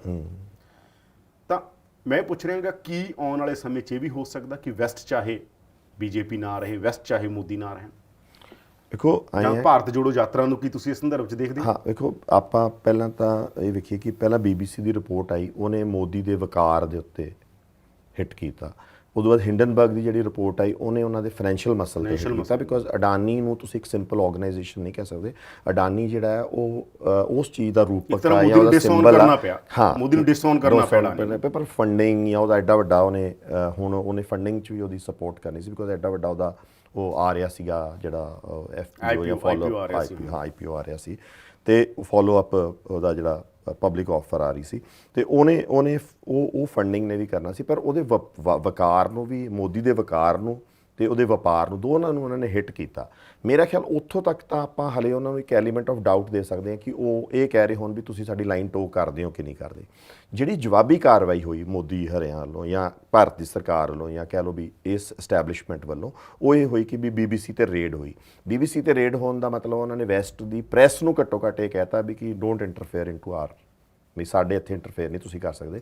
ਹਾਲਾਂਕਿ ਵੈਸਟ ਉਦੋਂ ਬਾਅਦ ਜਦੋਂ ਮਿਊਨਿਕ ਸਿਕਿਉਰਿਟੀ ਕਾਨਫਰੰਸ ਹੁੰਦੀ ਆ ਤਾਂ ਉਹਨਾਂ ਦਾ ਜਿਹੜਾ ਓਪਨ ਸੁਸਾਇਟੀਜ਼ ਦਾ ਜਿਹੜਾ ਇੱਕ ਸਪੋਕਸਮੈਨ ਕਹਿ ਲਓ ਜਾਂ ਸੈਲਫ ਪ੍ਰੋਕਲੇਮਡ ਸਪੋਕਸਮੈਨ ਜਾਰਜ ਸੋਰੋਜ਼ ਆ, ਜਿਹੜਾ ਬਹੁਤ ਫੰਡਿੰਗ ਕੰਟਰੋਲ ਕਰਦਾ ਤੇ ਬਿਲੀਅਨਰ ਹੈਗਾ, ਉਹਦੇ ਸਪੀਚ ਦਿੱਤੀ ਜਿਹਦੇ ਵਿੱਚ ਉਹਨੇ ਸਿੱਧਾ ਮੋਦੀ ਨੂੰ ਇੱਕ ਆਟੋਕ੍ਰੈਟਿਕ ਤੇ ਇੱਕ ਡੈਮੋਕ੍ਰੇਸੀ ਸਪਰੈਸ ਕਰਨ ਵਾਲਾ ਕਿਹਾ ਤੇ ਕਿਹਾ ਵੀ ਕਿ ਇਸ ਤੋਂ ਬਾਅਦ ਹੋ ਸਕਦਾ ਹੈ ਕਿ ਵੀ ਭਾਰਤ ਦੇ ਵਿੱਚ ਇੱਕ ਐਸੇ ਇਸ਼ੂਜ਼ ਉੱਠਣ ਤੇ ਡੈਮੋਕ੍ਰੇਸੀ ਦੁਬਾਰਾ ਐਸਟੈਬਲਿਸ਼ ਹੋ ਜਾਏ, ਵੀ ਅਡਾਨੀ ਕਰਕੇ ਹੁਣ ਇਹਦੀ ਸ਼ਿਪ ਸਿੰਕ ਹੋ ਜੂਗੀ। ਇਹਦਾ ਮਤਲਬ ਕਨਫਰੰਟਰੇਸ਼ਨ ਤਾਂ ਬੜੀ ਕਲੀਅਰ ਹੈਗੀ ਆ। ਹੁਣ ਇਹਦੇ ਵਿੱਚ ਕੋਈ ਸਮਝੌਤਾ ਹੋਣ ਦੇ ਚਾਂਸ ਨਜ਼ਰ ਨਹੀਂ ਆ ਰਹੇ। ਪਰ ਦੂਸਰੇ ਪਾਸੇ ਜਿਹੜੀ ਭਾਰਤ ਜੋੜੋ ਯਾਤਰਾ ਹੈ ਜਾਂ ਉਹ ਫੋਰਸਿਸ ਹੈਗੀਆਂ ਜਿਹੜੀਆਂ ਆਪਦੇ ਆਪ ਨੂੰ ਸੈਕੂਲਰ ਲਿਬਰਲ ਕਹਿੰਦੀਆਂ, ਤੇ ਉਹਨਾਂ ਨੂੰ ਡੈਫੀਨੇਟਲੀ ਉਹ ਹੈਲਪ ਕਰੂਗਾ। ਹੁਣ ਆਪਾਂ ਪਾਸਟ 'ਚ ਅਜੇ ਜਾਂਦੇ ਰਹਿੰਦੇ ਆ। ਦੋ ਗੱਲਾਂ ਹੈ ਕਿ ਵੀ ਕਾਂਗਰਸ ਵੀ ਕਿਸੇ ਸਮੇਂ ਇੰਦਰਾ ਗਾਂਧੀ ਦੇ ਟਾਈਮ ਇਹ ਐਲੀਗੇਸ਼ਨ ਲੱਗਦੇ ਰਹੇ ਕਿ ਰਸ਼ੀਆ ਉਹਨੂੰ ਸਪੋਰਟ ਕਰਦਾ ਰਿਹਾ, ਇੱਥੋਂ ਤੱਕ ਆਇਆ ਸੀਗਾ ਕਿ ਉਹਨੇ ਸਹੀ ਐਸੀ ਬਣਾ ਕੇ ਭੇਜੀ ਆ, ਮਤਲਬ ਆਪਣੇ ਪਿੰਡਾਂ 'ਚ ਗੱਲਾਂ ਹੁੰਦੀਆਂ ਸੀ ਵੀ ਜਿਹਦੇ ਤੇ ਜੇ ਉਹਦੇ ਉਲਟ ਲਾਓ ਤਾਂ ਉੱਡ ਜਾਂਦੀ ਆ ਜਾਂ ਕੁਛ ਬੜਾ ਕੁਛ ਰਿਊਮਰਸ, ਮਤਲਬ ਇਨਡਾਇਰੈਕਟਲੀ ਕੋਈ ਸਪੋਰਟ ਆਉਂਦੀ ਰਹੀ ਆ। ਬਟ ਉਹਨਾਂ ਦਿਨਾਂ 'ਚ ਹਲੇ ਕਿਉਂਕਿ ਪ੍ਰੈਸ ਇੰਨੀ ਓਪਨ ਨਹੀਂ ਸੀ, ਆਪਾਂ ਨੂੰ ਇੰਨੀ ਇਨਫੋਰਮੇਸ਼ਨ ਨਹੀਂ ਸੀ। ਪੰਜਾਬ 'ਚ ਵੀ ਕਿਹਾ ਗਿਆ KGB ਕਾਫੀ, ਹਾਂ KGB ਐਕਟ ਹੋਇਆ ਕਿ ਵੀ ਸੂਟ ਕੇਸਿਸ ਆਉਂਦੇ ਹੁੰਦੇ ਸੀ ਇੰਦਰਾ ਗਾਂਧੀ ਨੂੰ ਤਾਂ ਮਨੀ ਦੇ ਛਾਪ ਕੇ ਨੋਟ ਆ ਜਾਂਦੇ ਸੀ, ਬੜੇ ਤਰੀਕੇ ਦੇ ਐਲੀਗੇਸ਼ਨ ਲੱਗਦੇ ਰਹੇ। ਸੋ ਇੰਟਰਫੇਰੈਂਸ ਤਾਂ ਰਹੀ ਆ, ਬਟ ਜਿੰਨੇ ਵੱਡੇ ਪੈਮਾਨੇ ਤੇ ਹੁਣ ਇੰਟਰਫੇਰੈਂਸ ਹੋਣੀ ਆ ਜਾਂ ਇਸ ਤਰੀਕੇ ਨਾਲ ਨੈਰੇਟਿਵ ਬਦਲੇ ਜਾਣੇ ਆ, ਉਹ ਸ਼ਾਇਦ ਮਾਈਂਡ ਬੋਗਲਿੰਗ ਹੋਵੇ ਆਪਣੇ ਵਾਸਤੇ। ਪਰ ਜਿੱਥੋਂ ਤੱਕ ਮੈਨੂੰ ਲੱਗਦਾ ਹੈ ਕਿ ਵੀ ਦੂਜੇ ਪਾਸੇ ਜਿਹੜੇ ਪਾਸੇ ਦਾ ਲੱਗ ਰਿਹਾ, ਹਲੇ ਉਹਨਾਂ ਕੋਲੇ ਉਸ ਸਟੇਚਰ ਦਾ ਲੀਡਰ ਵੀ ਹੈ ਨਹੀਂ, ਮੋਦੀ ਹਰਿਆਣਾ ਦੇ ਜਾਂ ਇਸ ਤਰ੍ਹਾਂ ਦੀ ਵੈਲ ਆਇਲਡ ਮਸ਼ੀਨਰੀ ਹੈ ਨਹੀਂ, ਉਸ ਸਟੇਚਰ ਦਾ ਲੀਡਰ ਹੈ ਨਹੀਂ, ਜਾਂ ਉਸ ਤਰੀਕੇ ਦੀਆਂ ਫੋਰਸਿਸ ਨੂੰ ਇਕੱਠਾ ਨਹੀਂ ਕਰ ਪਾ ਰਹੇ।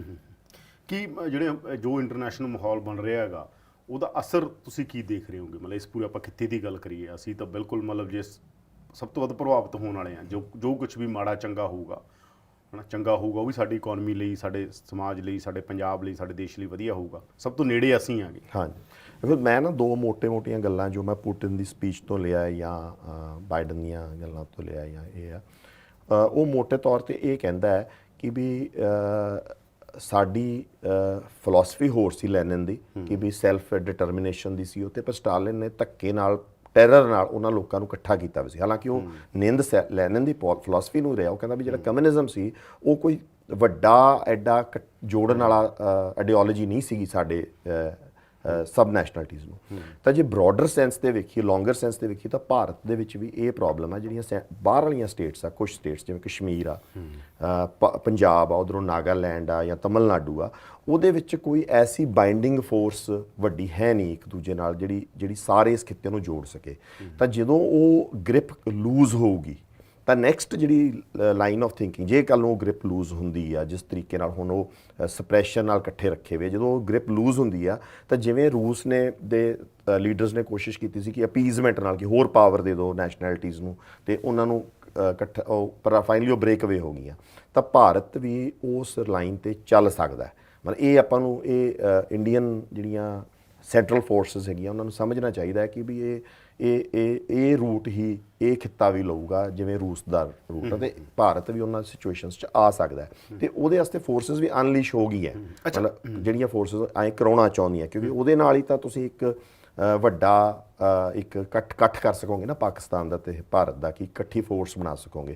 ਅੰਗਰੇਜ਼ ਨੇ ਪਹਿਲਾਂ ਵੀ ਕੋਸ਼ਿਸ਼ ਕੀਤੀ ਸੀ, ਜਿਹਨੂੰ ਆਪਾਂ ਕੈਬਨਿਟ ਮਿਸ਼ਨ ਪਲਾਨ ਕਹਿੰਦੇ ਆ, ਕਿ ਵੀਕ ਸੈਂਟਰ ਤੇ ਆਏ ਬੋਡੀਜ਼ ਦੀਆਂ, ਪਰ ਮੇਰਾ ਖਿਆਲ ਉਹ ਜੀ ਕੋਈ ਇੱਕ ਫੋਰਸ ਉਹ ਬਣਾਉਣਾ ਚਾਹੁੰਦੇ। ਜਿਹੜੀ ਮੈਂ ਜ਼ਿਕਰ ਕਰ ਰਿਹਾ ਹੈਗਾ ਉਸ ਫੋਟੋ ਦਾ, ਜਿਹੜਾ ਤੁਹਾਨੂੰ ਹਾਂਜੀ, ਕਿ ਜਿਹਦੇ 'ਚ 1925 ਛਪਦੀ ਹੈ ਤੇ ਮਤਲਬ ਇੱਕ ਪਾਸੇ ਚਾਈਨਾ ਗਾ, ਮਤਲਬ ਉੱਪਰ ਦਿਖਾਇਆ ਗਿਆ ਕਿ ਥੱਲੇ ਅਮਰੀਕਾ ਤੇ ਹਾਂ ਅਫਰੀਕਾ, ਚਾਈਨਾ ਤੇ ਇੰਡੀਆ, ਥੱਲੇ ਖੜੇ ਅਮਰੀਕਾ ਤੇ ਇੰਗਲੈਂਡ ਵਗੈਰਾ ਖੜੇ ਨੇ ਤੇ ਉਹ ਮਤਲਬ ਉਹਨੂੰ ਰੂਲ ਕਰ ਰਹੇ ਨੇ। ਤਾਂ ਇੱਕ ਸਿਗਨਲ ਉਦੋਂ ਹੁੰਦਾ ਗਾ। ਤੁਹਾਨੂੰ ਲੱਗਦਾ ਬ੍ਰਿਕਸ ਦੇ ਜ਼ਰੀਏ ਸੰਭਵ ਆਗਾ ਆਉਣ ਵਾਲੇ ਸਮੇਂ 'ਚ ਹੋ ਸਕਦਾ, ਜਾਂ ਤੁਹਾਨੂੰ ਲੱਗਦਾ ਨਹੀਂ ਅਮਰੀਕਾ ਹੀ ਦਾ ਝੰਡਾ ਝੁਲਦਾ ਰਹੂਗਾ, ਜਾਂ ਇਹ ਫਿਰ ਮਤਲਬ ਇਹ ਕਾਊਂਟਰ ਜਿਹੜਾ ਵੱਜ ਰਿਹਾ ਗਾ ਇਸ ਟਾਈਮ ਅਮਰੀਕਾ ਨੂੰ ਜਾਂ ਵੈਸਟ ਨੂੰ ਜਿਹੜਾ ਵੱਜ ਰਿਹਾ ਗਾ, ਉਹ ਇਸ ਖਿੱਤੇ ਦੇ ਅੰਦਰ ਘੱਟੋ ਘੱਟ ਆਪਦਾ ਸਰਵਾਈਵ ਕਰ ਲੈਣਗੇ?